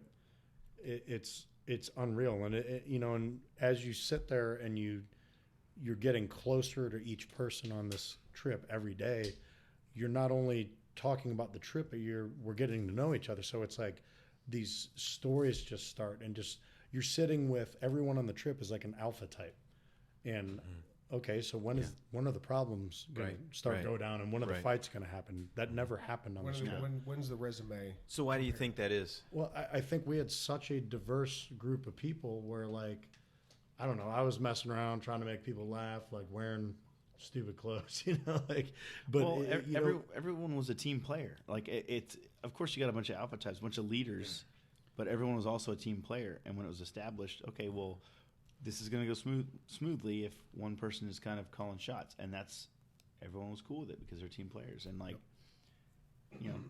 it was smooth. It was smooth. From my perspective, like most of the jobs that I run, I'm the foreman, I'm the guy that designed the thing, I'm doing the labor too, but like I'm the project manager, whatever, and for me, this trip was amazing because I didn't have to do that for once. I'm fine being the laborer, and I just felt like we were having fun the whole time, and I just was trying to actually find my place on the trip itself. Like, hey, all these amazing people on the trip already have these like nonprofit organizations like started to and they want to raise some money to like do these amazing things for soldiers trying to get back into civilian life and stuff. And I don't think it's my place to start one of these nonprofit things. So how else can I help with that? Like, and this trip was, a lot of this was just to make some of those connections and talk some of these things out. And like, I already have an event that we're going to be doing on my property this next year coming, and or it'll be this year. And Era 3 and Black Rifle are going to cover the cost of it. And it's all doing, things for like soldiers that really, need help and are having issues coming home from, back into civilian life. And, and if I can help raise some of the money for these organizations, I think that's more of like maybe why I'm here, than it's funny just because I kept looking at it like, man, I can't believe I got invited on this trip. How, and after meeting everybody and listening to everybody, and it just keeps getting better every day. So to both your points, Morgan and Nate, Morgan, you made the point of everybody being a team. Everybody came together. We all took a bite of that proverbial shit sandwich. Nate, I heard you say. Well, you didn't. Well, first time on the trip, man. Like, Took a smaller bite. You nibbled at it. I was nibbling at it. You had some of the crust, I think. Yeah, right. Some of the dried stuff dripping down. Anyway, and Nate, you would excuse me. See, this is had I not rode, I'd probably be over this altogether. But Nate, you and I had talked in depth a couple times over this trip, and to kind of to Morgan's point of, this was a we're all a team, but I think the other side to that is these are your words, Nate, is we're problem solvers, right? So instead of motoring through 11-degree weather and everybody feeling sorry for themselves and like, man, this sucks, and we just keep saying it sucks, we all come up with a solution, and it wasn't a collective solution to make anything better or worse. It was a solution to make it not suck so much. Right? Something that was funny about, I know on that first day and honestly on the second day too, probably the riding days, it was so cold when we were headed to post, and I remember stopping at a gas station at one point after like, oh my goodness, it had to have been like an hour and a half long stretch or longer even. Yeah. Of just charging on, and it was just like, whew, and I made the statement. I was like, man, I can't feel from my knees down or my hands. I was like, holy crap, like we were just moving, and I looked around and everyone else was just charging it. I was like, well, I certainly can't stop because everyone else is charging. Yeah, no one like, wants to be like, oh, they were I'm like, the pussy that said. Well, trust me, the response I got was, trust me. I was thinking the same thing. I think I was like, holy crap, these guys ahead of me. How? Like, because Nate and I were up near the front, and they're like, these guys ahead of me, they're just keeping going. Like, okay, I guess we got to keep up, and like everyone just kind of like almost had the same thought, but didn't want to let anyone else down by being the one that says, as Morgan and I are the only ones without windshields. We didn't have windshields. Well, I was just going to say that you two and Sterling were the only three that were riding without windshields and fairings. Yeah. Did someone provide riding gear? Did you bring your own? Like, how did you even brought our own? But it's like, dude, I've never ridden in that cold of temps where you just guess. I rode in 18 degrees. It was my official lowest temperature back in the day, and that was, I swore I'd never do it again. We also had a 60-mile-an-hour crosswind. No way. We were driving in a straight line and leaned over. Yeah, I mean, that's like, bad. Dude, for like 100 miles. It was ridiculous. No. Yeah, it was like I got to the ranch, or they got to the ranch, and I'm looking at these guys going like, these guys are miserable. Dude, I don't know how you didn't get frostbitten. I'm being straight up. That's crazy. But we left. Honestly, El Paso was a short stop. It was a very short stop. We got there like that night, had dinner, and then went back, slept, got up, and we were gone in the morning. Yep. So it was a very quick stop, and it was freezing cold when we left El Paso too. And we ended up, the next stop was Deming. We stopped at Rod's birthplace actually. Yep. And that was awesome because he had the local police. Like fire. Fire. Like police and fire and the mayor out. all came out and like gave us like a police escort. Hung out with us, gave us an escort through town. It was rad. They put me in handcuffs. And Rod's mom showed up. He didn't know she was going to be there. She showed up, and it was cool. That was probably my favorite part of the entire trip, is to watch Rod. Like, we all pulled in, and Rod, I think he did forget to put his kickstand down. Like, if I think playing it back, I think he started to get off his bike and run, because when we pulled in, his mom and brother were standing over the sidewalk. He knew his brother was going to be there. He didn't know his mom was going to be there. And I don't know how long it had been since he's seen his mom, but Rod was injured. He was an SF guy. He was injured. He lost vision in his left eye. It didn't get shrapnel or anything. It just concussive injuries. Just he lost all vision on it. So I felt bad. Like, first meeting him, I'm like, his eye. He's a Mexican. He's Colombian. He's Hispanic. He's an Hispanic guy, but he's got a super bright blue eye. And it's just like when you talk to him, you look at it, but he doesn't, like, one of the most genuine people on the planet. I'm confident in saying that. Yeah, definitely. So we pull in, and like we do our normal thing. We're all pulling in kind of in formation, parking bikes and stuff. And I look over, and Rod had this big red helmet on, like super bright helmet the whole time we were riding. And like he couldn't, he was flustered, like trying to shut his bike off, get the kickstand down because he saw his mom. And crazy. Super crazy, cool. Man. Like, just watching, I'm like, I don't know how long this dude been since he's seen his mom, but that had an impact, and that's where I think that emotional roller coaster started for all of us. Just up definitely. And down and up and down and up and down, and not down from a perspective of I'm low, right? But just the severity and just the humility of everything was immeasurable beyond words. Yeah. So we leave Deming. It was cool. His brother actually has a really nice bagger also. Yeah. And Rod and his brother like led the group and rode up front all the way to the Arizona border. Yep. Which was like another like 90 miles from Deming or something like that. Stop. And when we hit the Arizona border, it was like someone just cranked on a heater.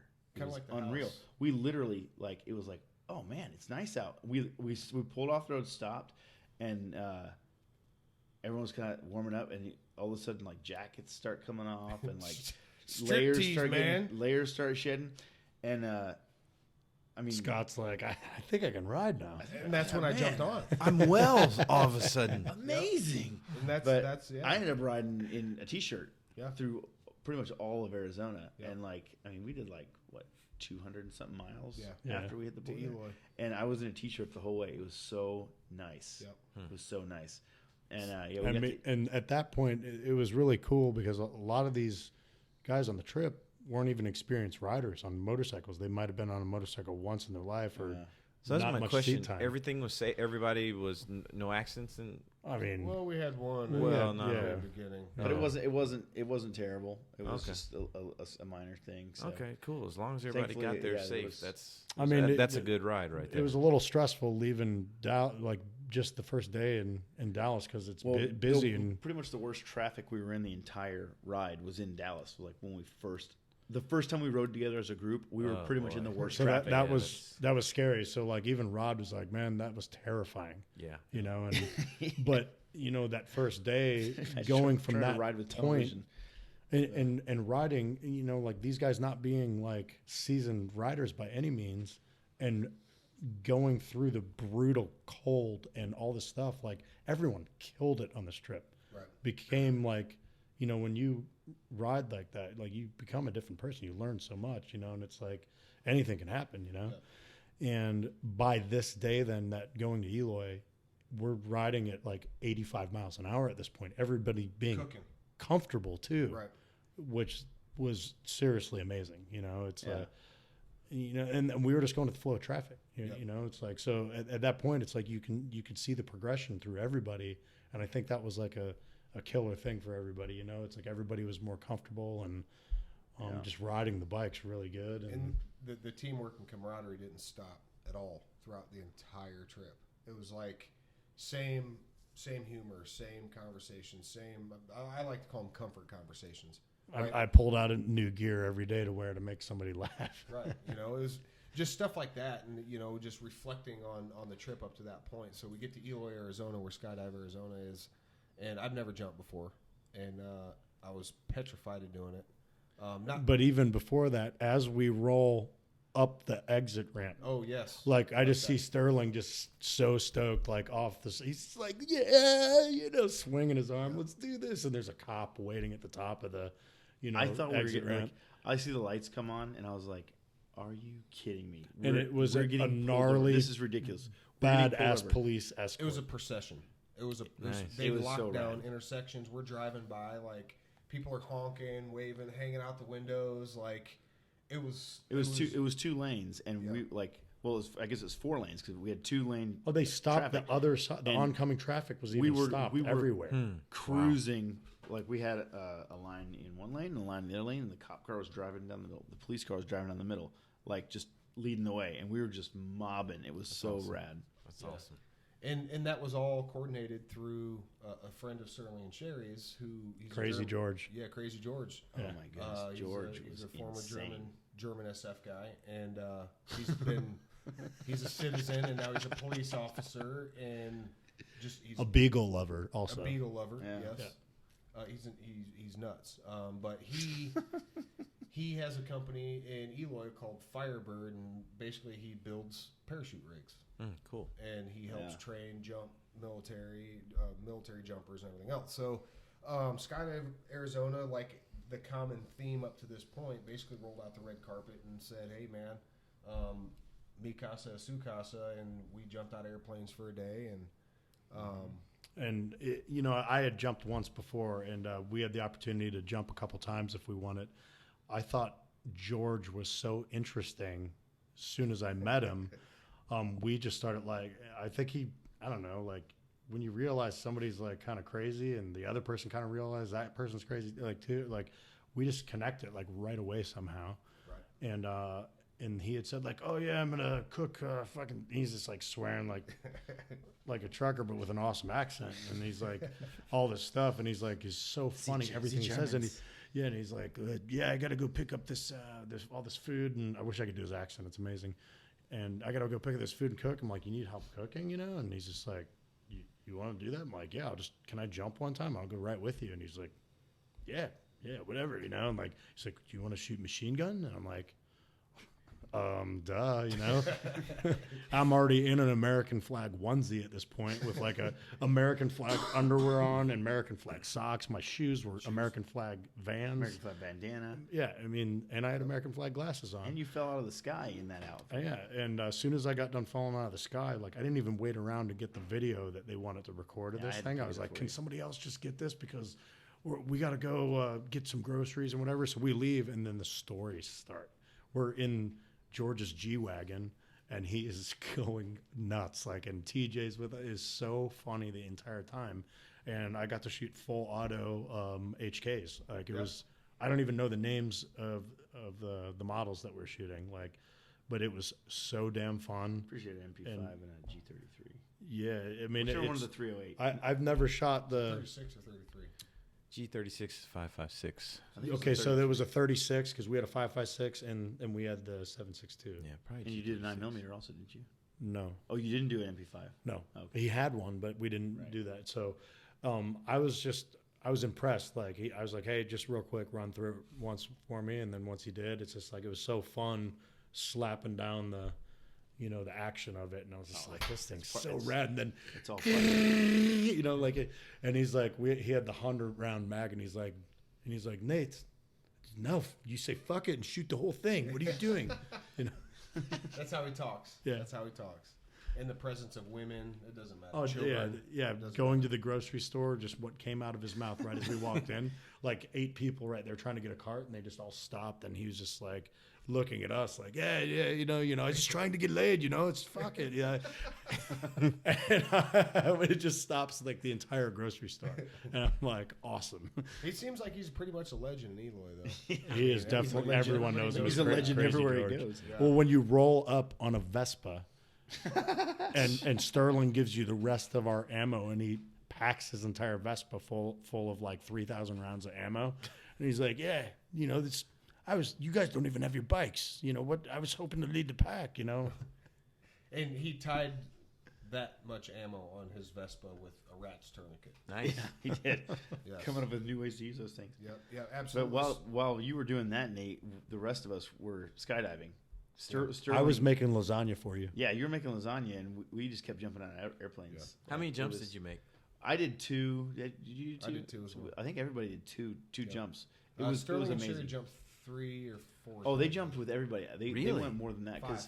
because they went Like you're saying 5. So over and over and over again. is this an all-day thing? Like, never done this. I really don't want to, but Yes, same plane. Like, so plane, you get up, you jump out, plane lands, and Yep. or is it a couple different planes? It was the or how's same that work? plane that kept making loops, and we had to basically stagger the trips because you'd get down and get the rig off, and by that time they would basically put the next group in the rigs and go right back up again. The Dude, tandem instructors would. These tandem instructors were psycho. Like, psycho. They would fall out of the sky with us. We'd land. They'd gather the chute, gather the rigs, haul ass back to the office to pick up their next group, rig them up, go up, jump, tandem again, and just repeat that process. Oof.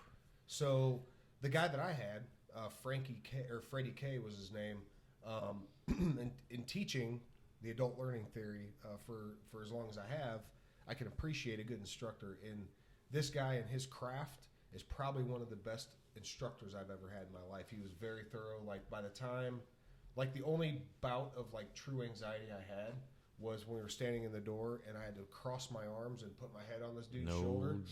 I was completely out of control, and that's the only part that I couldn't stand. Otherwise, other than that, man, super thorough, and I think everybody pretty much had that experience with their tandem instructors. It was awesome. Yeah, It was awesome. Yeah, Skydive Arizona is Rich, amazing. jumped with you, right? Yeah. Yeah, so Rich was my guy too. Like I had a conversation 2 nights in a row with Rich in that skydive bar in the place, and it was really rad hearing their perspective. You know, from because he told me like, "Yo, like you guys blew our minds," and I'm like, "Well, what do you mean?" And this is how our whole trip has been, you know. And I was like, "Yo, give me your contact info. You got to like put that on video or something, and so we can use it for part of the doc because like they don't get people coming and jumping out of an airplane that are in droves. Yeah, but like we did. like us though, like where you get people like that really didn't think through the whole process, and they're like, "Yeah, I want to do this, yeah," and then they're like, "Ah!" They're terrified and they freak out, and basically that puts the instructor in a lot of danger, Right? You know, because you know the person might freak out, knock the instructor out, or whatever. So they seriously had a little powwow meeting, and he told me like we totally blew their minds, like they were because we were such a positive group that came in, and like we were just like pretty amped and like loved every single part. Like they just don't get that, Right? and it really inspired them. Like Rich had a conversation with me. He's like, "Man, you seriously inspired me even more in realizing how good my job is." I would have put them in danger. I'm sorry. Sean's over here Just let shaking me his know. head saying no. No. I'm texting pictures to Sean as I'm the trip like, progresses. He's no. like, nope. So you're like, I think my reply was F no. so Just you're like you're that, like in fact. B.A. Baracus, and we're gonna have to have Murdoch You drug put some milk with some kind of crazy sleeping stuff in it, and no fool, and yeah, you're gonna throw me out the plane. Yo, how did I get here, fool? So after we jumped and spent a couple days in Eloy, had dinner with George, Yeah, the lasagna. lasagna, And the taser. and a taser. Oh, we forgot about the taser. So I didn't forget about it. So we're sitting there and we're wrapping everything up at George's house, and somebody, George, I'm not going to pat anything here, but George says, "Who wants to be tased?" No, He no, gets no, his no, taser out. No. Nate, when we showed up, we had the police escort. We got to Eloy, and in Deming, we took a photo with the police, and someone was like, I think you said handcuff me or whatever. I did not say that or whatever. It just anything that gets brought up on the trip, just No, because I'm doing I'm pretty whatever. sure he was like, "Can you handcuff me?" And they handcuffed him for the photo.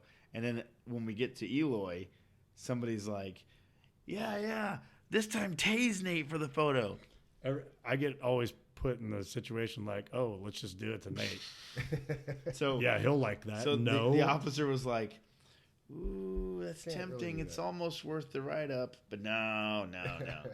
And then we're at George's house, and out comes the taser. It's towards the end of the night. Out comes the taser, and he goes, "So Nate, what is that you wanted to say about the taser?" And I everyone's said, like, I really do not want to do that. everyone's like, "Oh!" And then the peer pressure thing starts. And I walked over and I was like, "Nate, come on, you got to do it." And he's like, "Why don't you do it?" And he said it loud enough that everyone in the room heard it. So then everyone looks at me and they're like, "Oh, do it!" And I was just like, I thought about it for about 5 seconds, and I was like, And I would like to go on the record in saying here that there was not an exorbitant amount of booze involved in this. "No, there weren't booze. It was just Morgan doesn't even It was drink. Like, oh, yeah, you know, no, I'm that just kind of saying booze, for yeah. our listeners, it's- alcohol. No, I didn't have any alcohol in my system at all. Yeah, And so- I was just like, I always have kind of wanted to see what that felt like. And then I was like, do I really want to do it? And then but by that time, there was too much peer pressure. And I was like, all right, fine. So I walked out there, and George told me to take my shirt off. And I was like, oh, boy. Took the shirt off. Out came the pistol, off came the shirt, and me and Travis held you up. Yeah. You guys held my arms, and he proceeded to shoot me with the taser. And so I'm going to jump in here and try to tell this part of this. So George does the typical taser. Basically, that's just a verbal command for police officers to give before they deliver the shock, to give the person that they're about to tase an opportunity to stop whatever the hell it is that they're doing. Well, at this point, Morgan's standing there, and he tenses up at first, and then he goes completely relaxed. And George hits him square in the middle of the back with 10,000 volts of lightning. And the zapping starts. And I'm expecting Morgan to tense up or plank out, and we ease him to the ground on his, on his face, nice and easy, and unhook the barbs, and everybody give high fives and chest bumps. Well, that didn't happen like I thought. When he got hit and the zapping started, Morgan tensed up for a couple minutes. He was convulsing a little, or for a couple seconds. He convulsed a couple times. He turns his head, and in full consciousness looks at me and says, "This isn't that bad." But it was like as the pulses were going, this isn't that bad. Yeah. It was as he was getting, as he was riding the lightning, he's talking. So I'm thinking, holy shit, this guy's harder than woodpecker lips, or electricity doesn't phase him. I don't know which one it is, but it's bizarre. I've never seen it before. So If that would have happened to me, I hands down would have had a heart attack probably. you just would have stiffened up, and we'd ease you down to the ground, and George would have stopped zapping you, or anybody else in the room. Morgan he's an anomaly at that point. So I forgot about that. Thank you for reminding me. So we head back, and then the next day we head up to Barrett-Jackson. One of the most phenomenal things I've ever seen in my life. I've never seen cars go for the amount of money that they were going for. We saw Rusty Wallace's El Camino get auctioned off for a ridiculous amount of money. The new Dodge Dodge Demon get auctioned off for. There was a Bucati that was on display. I don't know how much that went for, but it was crazy. So this is that part of the trip, or that part of the ride, was basically brought on by Ryan Tech. Yeah. Which is the company. Colby. Yeah, or Kobe, yeah.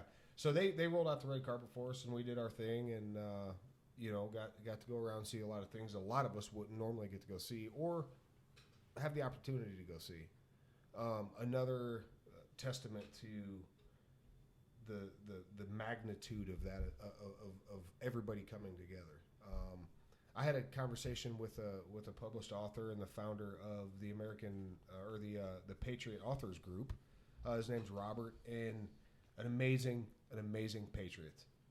And that's that's another common theme with this whole thing, is just the amount of patriotism that we were shown was.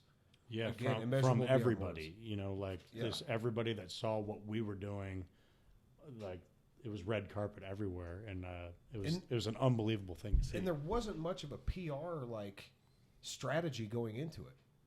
I think Sterling pitched the event to everybody else, kind of like he pitched to me. Hey man, we're doing this thing, and I said and this was at 2:30 in the morning in Afghanistan. By the way, he calls me. Not knowing I was overseas or forgetting or not giving a damn, but I answer the phone because when Sterling Becklin calls, it's either A, really important, or two, you just want to hear the sound of the dude's voice because he's just that cool. Yeah. So I answer the phone, I'm groggy, and he's like, "Hey man, like I said, we're doing this thing." And I said, "What's this thing?" And he said, "We're going to ride motorcycles." And I said, "Sure." And he's like, "We're going to be doing some other stuff, but yeah, it'd be super cool if you could come." I said, "Yeah, man." I'm getting he home, plays everything down so much. Yeah. Everything is played down. It's not a big deal. We're just going to do this amazing stuff. Yeah. And riding in 11-degree weather, the dude had snow pants and a pair of jeans on and a vest on a no fairing bike with no windshield. Every time we stop. And ape hangers. Yeah, with apes. And every time we stop, I'm like, "You all right, dude?" Yeah, man. Yeah, it's cool. It's good. Deep down inside, the dude was cold to the bone. He his bone marrow was frozen, but he wasn't going to take the chance of being negative to bring anybody else down. Yeah. And everybody that had anything to do with that ride, whether it be sponsorship, obviously Tomahawk Charitables, meeting the director, another amazing human being, patriot, not a veteran, not law enforcement, not anything, but she is just truly, her existence is to help. And that's something that is crazy. So after Barrett-Jackson, John Veer from Timney Triggers invites us over to his amazing home and rolls out the red carpet for us again. And then Steve, that was unreal over there. What's up? That house is unreal. Yeah, Sean's been there. Yeah, it's cool. Yeah, he really cool. You can't describe that. You just gotta go. You gotta see. Yeah. It. But John and his wife are a couple amazing human beings as well. Again, so rad, that family. Did you have any problem finding the house? Did they send you directions? And did you do this thing where you like drive around like? Because when we went, it was dark. Oh my gosh! We made about 6 U-turns. Unbelievable. Yeah. Okay. Everything Just looks the making sure. same. We did that too. So it's. Yeah. We did that Right. the next day because we had to leave our bikes there because it started raining on us, so we couldn't ride back to Eloy that night. We all piled in the RV and rode back in the rain, left the bikes in his driveway. And on the way back, we did the same thing. It got to a point to where we all came riding in, and then the RV and then the video guys got stopped at the gate. And so me and Big Mike were at the back, and so I stopped. I'm like, I'll turn around and go get him. He's like, all right, cool. Figuring he was going to stay there to kind of keep a point of reference so we not get within eye shot. Now I go back and pick him up, and I'm like, where'd Mike go? You guys disappeared. And so we into the labyrinth. Yeah, we were just driving around. So it got to the point we came to a T, and I turned around and asked TJ, I'm like, left or right? And he's like, I don't know. And I said, no, pick one. Because that's how backwards that not backwards, but it's hidden that. It's designed that way for a reason. Yep. Yeah. Everything looks the same. Like yeah. The only thing that looks different there is John's house. Oh yeah. Because once you actually pull up to his house, the houses are all different, but like the his desert house looks is the same. really and it's insane. like really tall cactus and all kinds of scrub brush and stuff. 0 everywhere. points of reference. It's beautiful Yep. though. It's No points of reference. absolutely beautiful. So I mean, we can go. Obviously, we'll go. We pretty much covered the entire trip, all the highlights. Yeah. I don't think there was a low point of any part of it. No. So with that, Destination Nowhere 2019. Where do you guys see it? What do you think? What do you think's up Sterling's sleeve to make it better? I'll be there. Sean Utley will be there. You have to jump better. out of an airplane. You know this? Oh. I think I'll be sick that day. There are people. And I'll magically be better once you guys get on the ground. Like, there I'm were feeling better. There Who were would do people that that? didn't jump though, man. There were. Who would do that? The amount of brainstorming that went on every single night about what this trip is, about things that happen on this trip right now that are untold right now. There's so much bigger, of events that happened on this trip that it was very emotional for me. It was therapy for me. It was a healing process for me, and I think for everyone else on this trip in a lot of different ways. And we all came very close, much closer to each other like family. And I know I walk away from this, trip so stoked. And with the crew we have, there is nothing that we can't accomplish what we put our heads together, no matter if it's a problem or if it's like, hey, like, do you think this is possible? And what I really hope is that a lot of these organizations, I would love that a lot of these organizations, like actually the nonprofit ones that these guys have started, I hope that they grow and we can actually get some funding going to, like, I believe in everything that these guys have started that are on this trip. Right. And I really want to see those organizations grow where, like, a lot of organizations get so big, money never sees the light of day to, like, any soldier or anything like that. And, and I really would love to see all of those guys grow. I'd love to see new sponsors jump on board, but I think the biggest problem we're going to have is, like, everybody's going to want to come on this trip. We're actually going to have to, like, cut the reins a little bit because, like, it's really big. I think the ideas that we have for all of our next steps with 17 bikes was kind of hard to keep together. Yeah. 40 is going to be ridiculous. But, like, what is going to come out of, like, we had a lot of awesome charities on board and things like that. But what is going to come out of this, I think, is this trip is bigger than everyone that was on it. It's so amazing what's going to happen. And I kind of wish I could let the cat out of the bag, but, like, it's like we all have, like, an idea of what we want to do with this, but I think we need some, like, downtime to actually sit down and talk about it because it's so powerful what happened. And, I think we need to, like, look at the documentary and go kind of from there and go, okay, this is what we can really do now. And I don't expect anybody to understand what I'm even talking about, but I can tell you one thing is like I've cried tears of joy for all of the things every single day of this trip. Yeah. For so many different reasons. That's awesome. And it's saving lives, like seriously, straight up. We've done a lot of bragging on Sterling, but I'm going to brag a bit more right now on that guy. Like a trip like this, managing all this, like, is not cheap to do. And he raised like all of us kind of brought a little bit of something to the table, but he raised a lot of money. Lots of money. A lot of money for this trip. And it honestly didn't come close to the cost of the actual trip, which came out of his pocket. He's in the hole.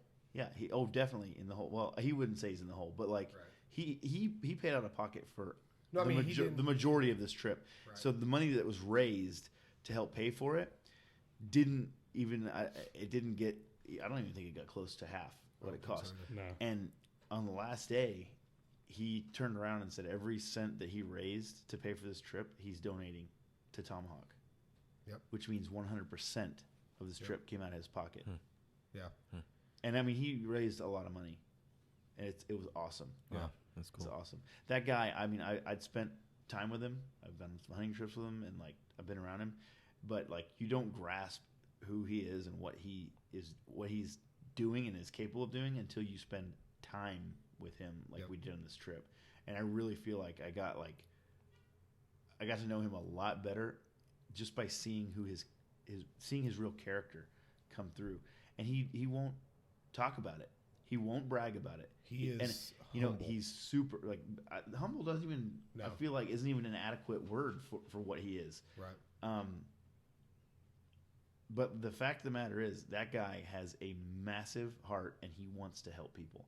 He wants people to be happy and healthy and have amazing friendships. Yep. And he does that hands down more than pretty much anybody that I've seen and have been friends with, you know. Like, and I don't know how. I mean, I've been on road trips my whole life. I don't know how he could put the group that he put together. And everybody walked away just like better person.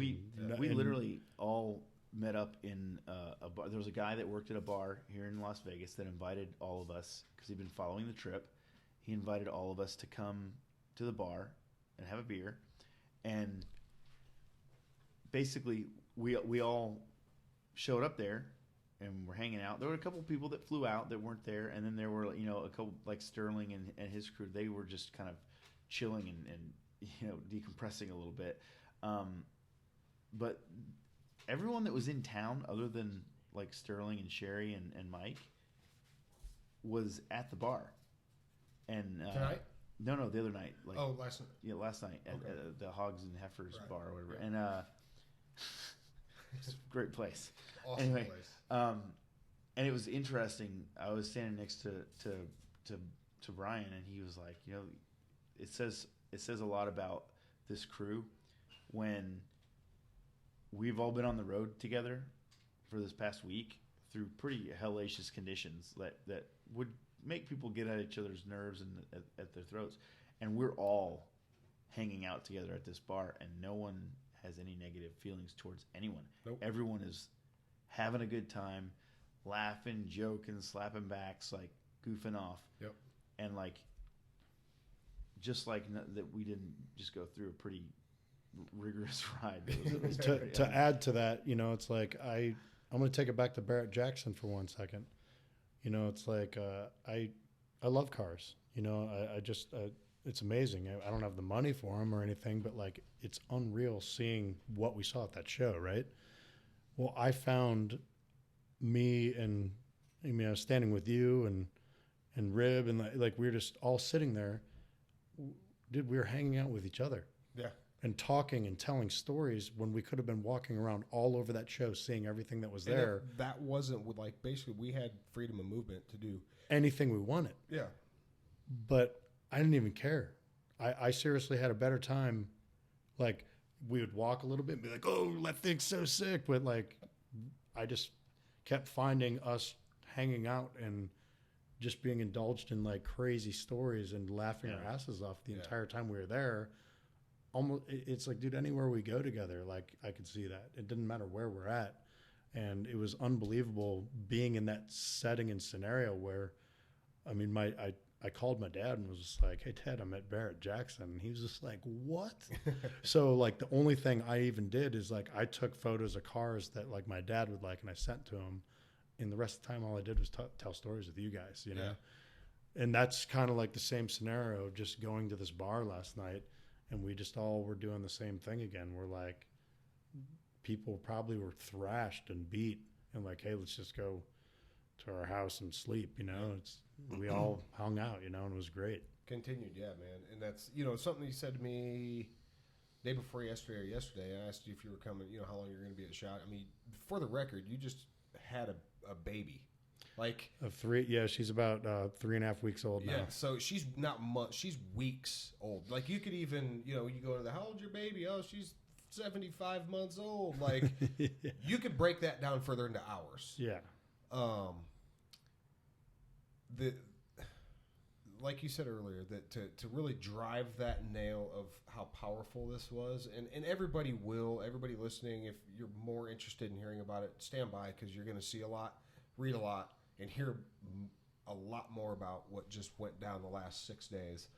But, you know, to that, you just having a baby 3.5 weeks ago, I know personally my wife would want to chop my head off, as I'm sure, you know, your wife is frustrated, but she understands because you've told her. Yeah, we talked about this before. Like, you know, Sterling called me like, I don't know, 8 to 10 weeks ago about this trip.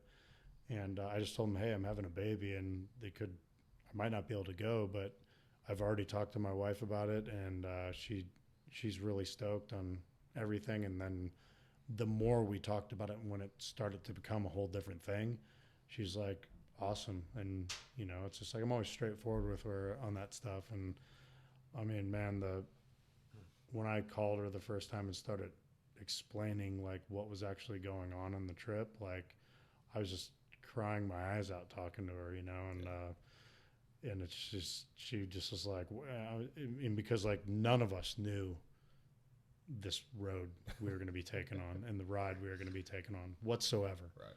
No one, not Sterling, not anybody.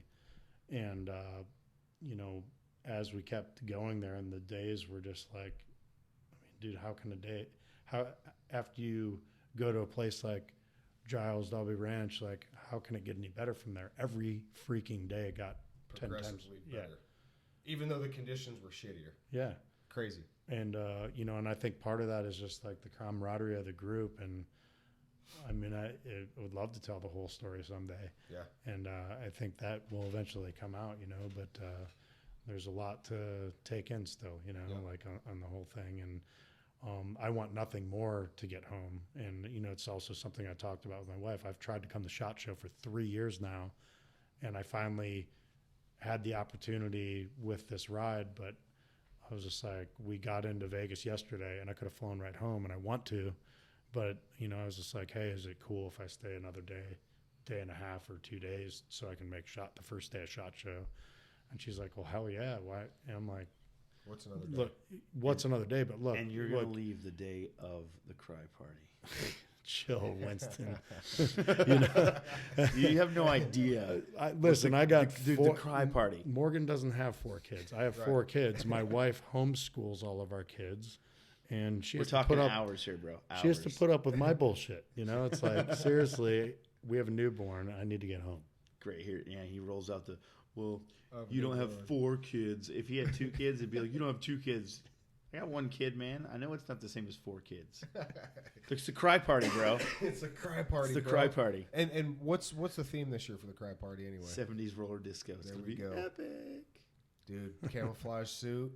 It's here. I mean, what do you think? The dragon suit that looks like Asian drapery, or no? That is an Asian room divider. You're an Asian room divider when you put that thing on, man. Oh, that's what I was wearing at Barrett Jackson. Everybody, like, at one point we're in the main part of the auction and we're watching. Sterling and I were walking behind you. Yeah, we're watching cars go for $300,000. Like every car is going for like some ludicrous amount of money, and then Sterling's like looking around, like, why the hell is everybody looking at my friend? Like, what the? And it's just like at this point, everybody is used to like everything that I'm doing on the trip, and it's like, you know, becoming normal. But every single human in this place is like looking at me like I'm a lunatic. First of all, because I have a beard of a serial killer right now, and basically I don't have no idea like that these people are looking at me like this, other than, you know, these guys are just like, yo, everyone's staring at you, and it was funny, you know. So. Hell yeah, man, it's great. So we have somebody else in here that I want to bring in and kind of put you on the spot. Mike Payne is a close friend of Nate and Morgan's. Let him get situated here and sit down. We're gonna recap this just real quick. But Mike is unique in the sense of he didn't get that phone call from Sterling or Sherry or Mike or any of us. To be frank, I didn't know Mike prior to this. He showed up. He showed up on the event as a bald dude with a big beard. I figured he was supposed to be there. Like, you know, bald dude with a beard, veteran, fit the bill. Why not, right? So, but the more I got to know Mike, Mike came on the event because need an outlet, right? So here, I'm gonna share the mic with you, dude. So, without going too much into particulars, let's talk about what the trip meant to you. I mean, it was emotional to say the least. I was going down a pretty wild path, mostly dark, and I was surrounded by a lot of positive people that definitely changed my outlook on my situation. It meant a lot to me, actually. Nate said it earlier that it saved people's lives and changed people's lives, and I'm definitely one of the persons that can say it changed my life, and it did more than that. I mean, I have friends that became brothers within 7 days, and kept a lot of those scary thoughts out of my head when I was really wanting my like a certain individual to be there, and I realized that I didn't need that individual to be there when I have the support system that I gained within just a few short hours. I mean, I froze my ass off for the first day, and I haven't been on a motorcycle for 2 years because I wrecked and put myself in a really bad situation with that. And we rode 1,500 miles, and it's I don't know, it's just crazy to even fathom that I was able to be in that type of situation with the individuals I was with. Mike, when was the last time you were on a motorcycle before this trip? December 11th, 2015. What happened that day?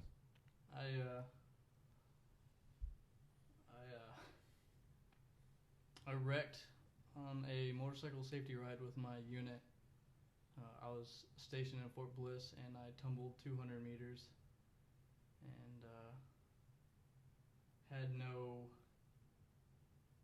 vitals, and I'm getting nervous. Sorry, not nervous, but just anxious. You're fine, bud. Yeah, just pretty much just partied.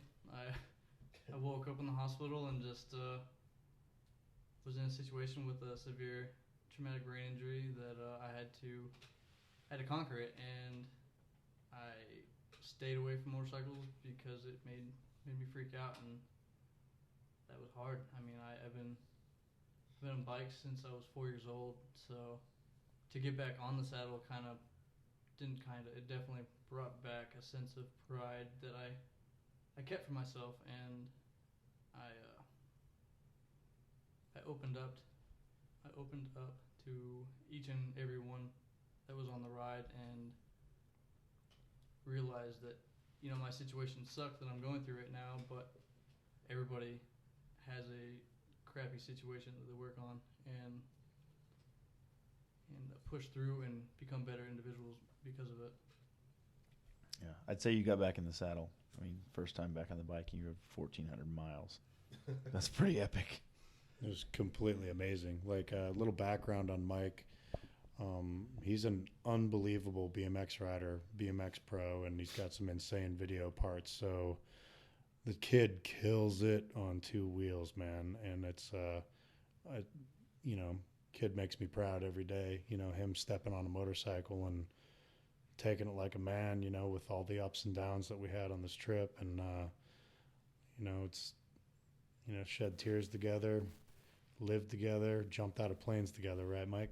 Yeah. And it was freaking amazing. So I know there were some sleepless nights for you on this trip, man, but it's we have seriously 15 different brothers that we can turn to for anything that's going on in life on this trip. And it's just a lot of really cool things came out of this, and they're going to continue after this trip. And that's what this whole thing's about. It's not just like, hey, this is like a one-time thing and that was a fun trip and we're done. This ride continues for a lot of us. You know, there's a lot of things to work towards and improve everything on, not only our own lives, but there's all kinds of different events and work and hopefully a lot more play too with everyone in this crew, you know. Absolutely. So, did Mike do the whole trip? he did. Oh, He did on very cool. on a no fairing bike. Yeah, I'm the one that froze my butt off the whole day while Scott was in the That's what I was. There Thank it you. is. That's exactly There what it I was getting is. to. Thank Right you. off the top Thank you for rope that. comes Mike Payne. I didn't want to say it like that, but No. Mike, you can say it. Mike, you just laid it out there, bud. I appreciate that, man. I appreciate that. No, I do. I really do. Because, Well, you wouldn't want to freeze all that water weight, man. oh, I wouldn't. That's another story. That's another story. I brought that on myself in front of about 200 people at Barrett Jackson. They put me on the spot, and I said, it's water weight. I don't know. Guy's like looking at his arms. He's like, my goodness, look at the size of these things. He just goes, it's water weight, and he just blew past it, and just kept talking about something else. And we're all in the back, like, what? What did he just say? Man, so this trip, man, it's been, I would have just probably landed. Now, I probably would have got in last night had this trip not happened, just to come to SHOT Show. I can't put words to it. Mike, I am a better person having met you and having come on the trip and had the conversations we've had. So Sterling said it the last night we were at John Veer's house, at Timney Trigger's house. So Sterling said, man, if we've accomplished one thing on this trip, it's to come together for you. He's cool with it, and everybody else is cool with it. You have a network of called Tomahawk Charitable Solutions to turn to that I know they want to continue that conversation. So all in all, man, probably one of the most powerful things I've ever been a part of, so I want to thank you three, for having met you, and come on this trip and do what we did. So, with that said, Nate, where can people find you? I guess it's kind of weird sometimes. I'm so busy doing stuff, but if you ever want to hit me up, please hit up my Instagram. It's just Wesselbuilt, WESSELBUILT. That's probably the best way to get a hold of me. I don't have a website or anything. I'm just constantly busy. I would actually hate to have a website because I would have to turn everything down. Right. I'm just slammed by word of mouth stuff right now. Just rolling those sleeves up and getting it done. Yeah, so but especially with this trip that just happened, I'm going to try to shift gears on some of the things I'm actually doing right now. And because I want to do this stuff, man. Yep. I'm going to continue what I'm doing, of course, but I'm going to try to put some time aside because what happened on this trip feels like way too good not to be a part of more of that. Right. And I can't wait for the next adventure, you know, and hopefully it's with all of you guys, you know. Hell yeah. How about you, Wade? Where can we find you? Probably pretty much the same thing. The social media outlets are the easiest way to. Instagram is at Texas M Wade, so Okay. just spelled out. Mike, if those want to hop online and watch you flip around on a bicycle and do stuff that defies the laws of gravity and physics, I only have Instagram, and that's Mike the Pain. So MikeThePayne. Instagram, right? That's it. That's All right. we got. Cool. Yeah, brah.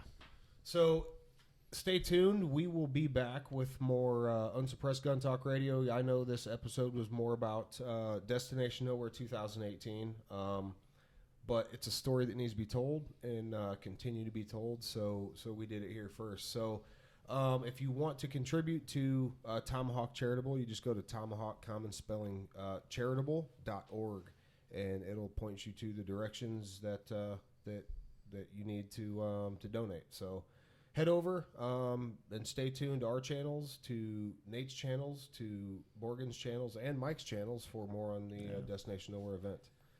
You guys got anything else? Didn't you say this was gonna be a 30-minute talk? Yeah, this is gonna be split up. 30 times 3. Yeah. I want to give a shout out to Brass Tacks for taking me to the gun range day today. Because Yeah, we didn't even talk yeah. about SIG. We didn't even talk about SIG range. Seriously, man. We'll get more on that. All right, Brass. So if you have time tomorrow, we can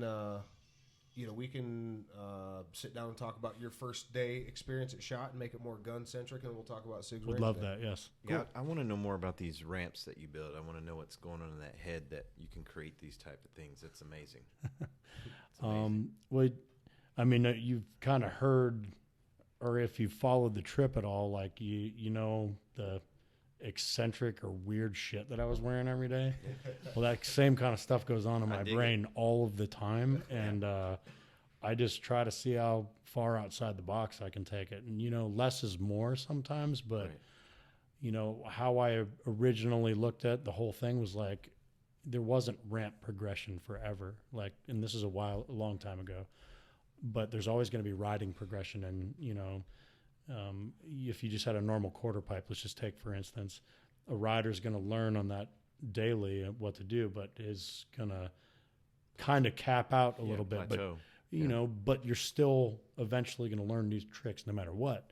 My whole idea behind it was like, all right, if I design something that's never been done before, it'll create tricks because you're like, what the hell's that? Oh, my God, you can do this on it now. Right. Cool. And, you know, and you can also do some of your other stuff on it, but the obstacle's so weird, kind of almost gives like a more artistic aspect to it. So I just really try to push that envelope to the max sometimes, you know. Super cool. All right, so with that, our first episode, well, second episode of the Narrative Unsuppressed Gun Talk Radio, we are closing out.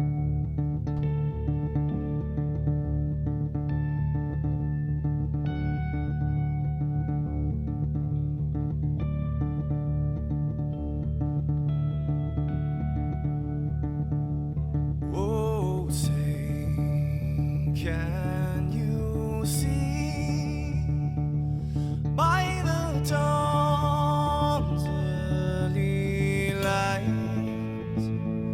what so proudly we hailed at the twilight's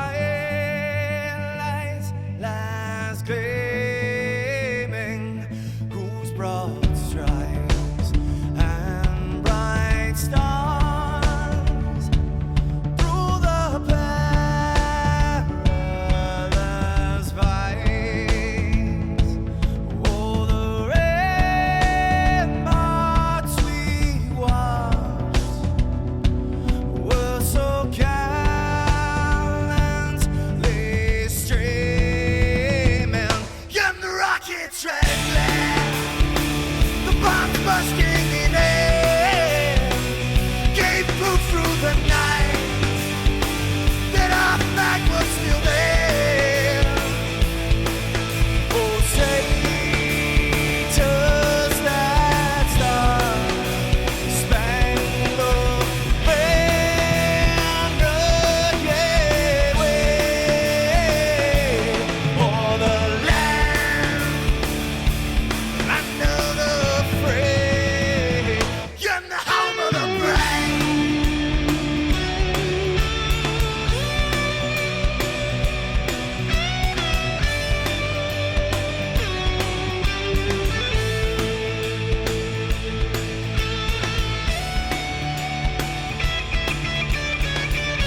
to say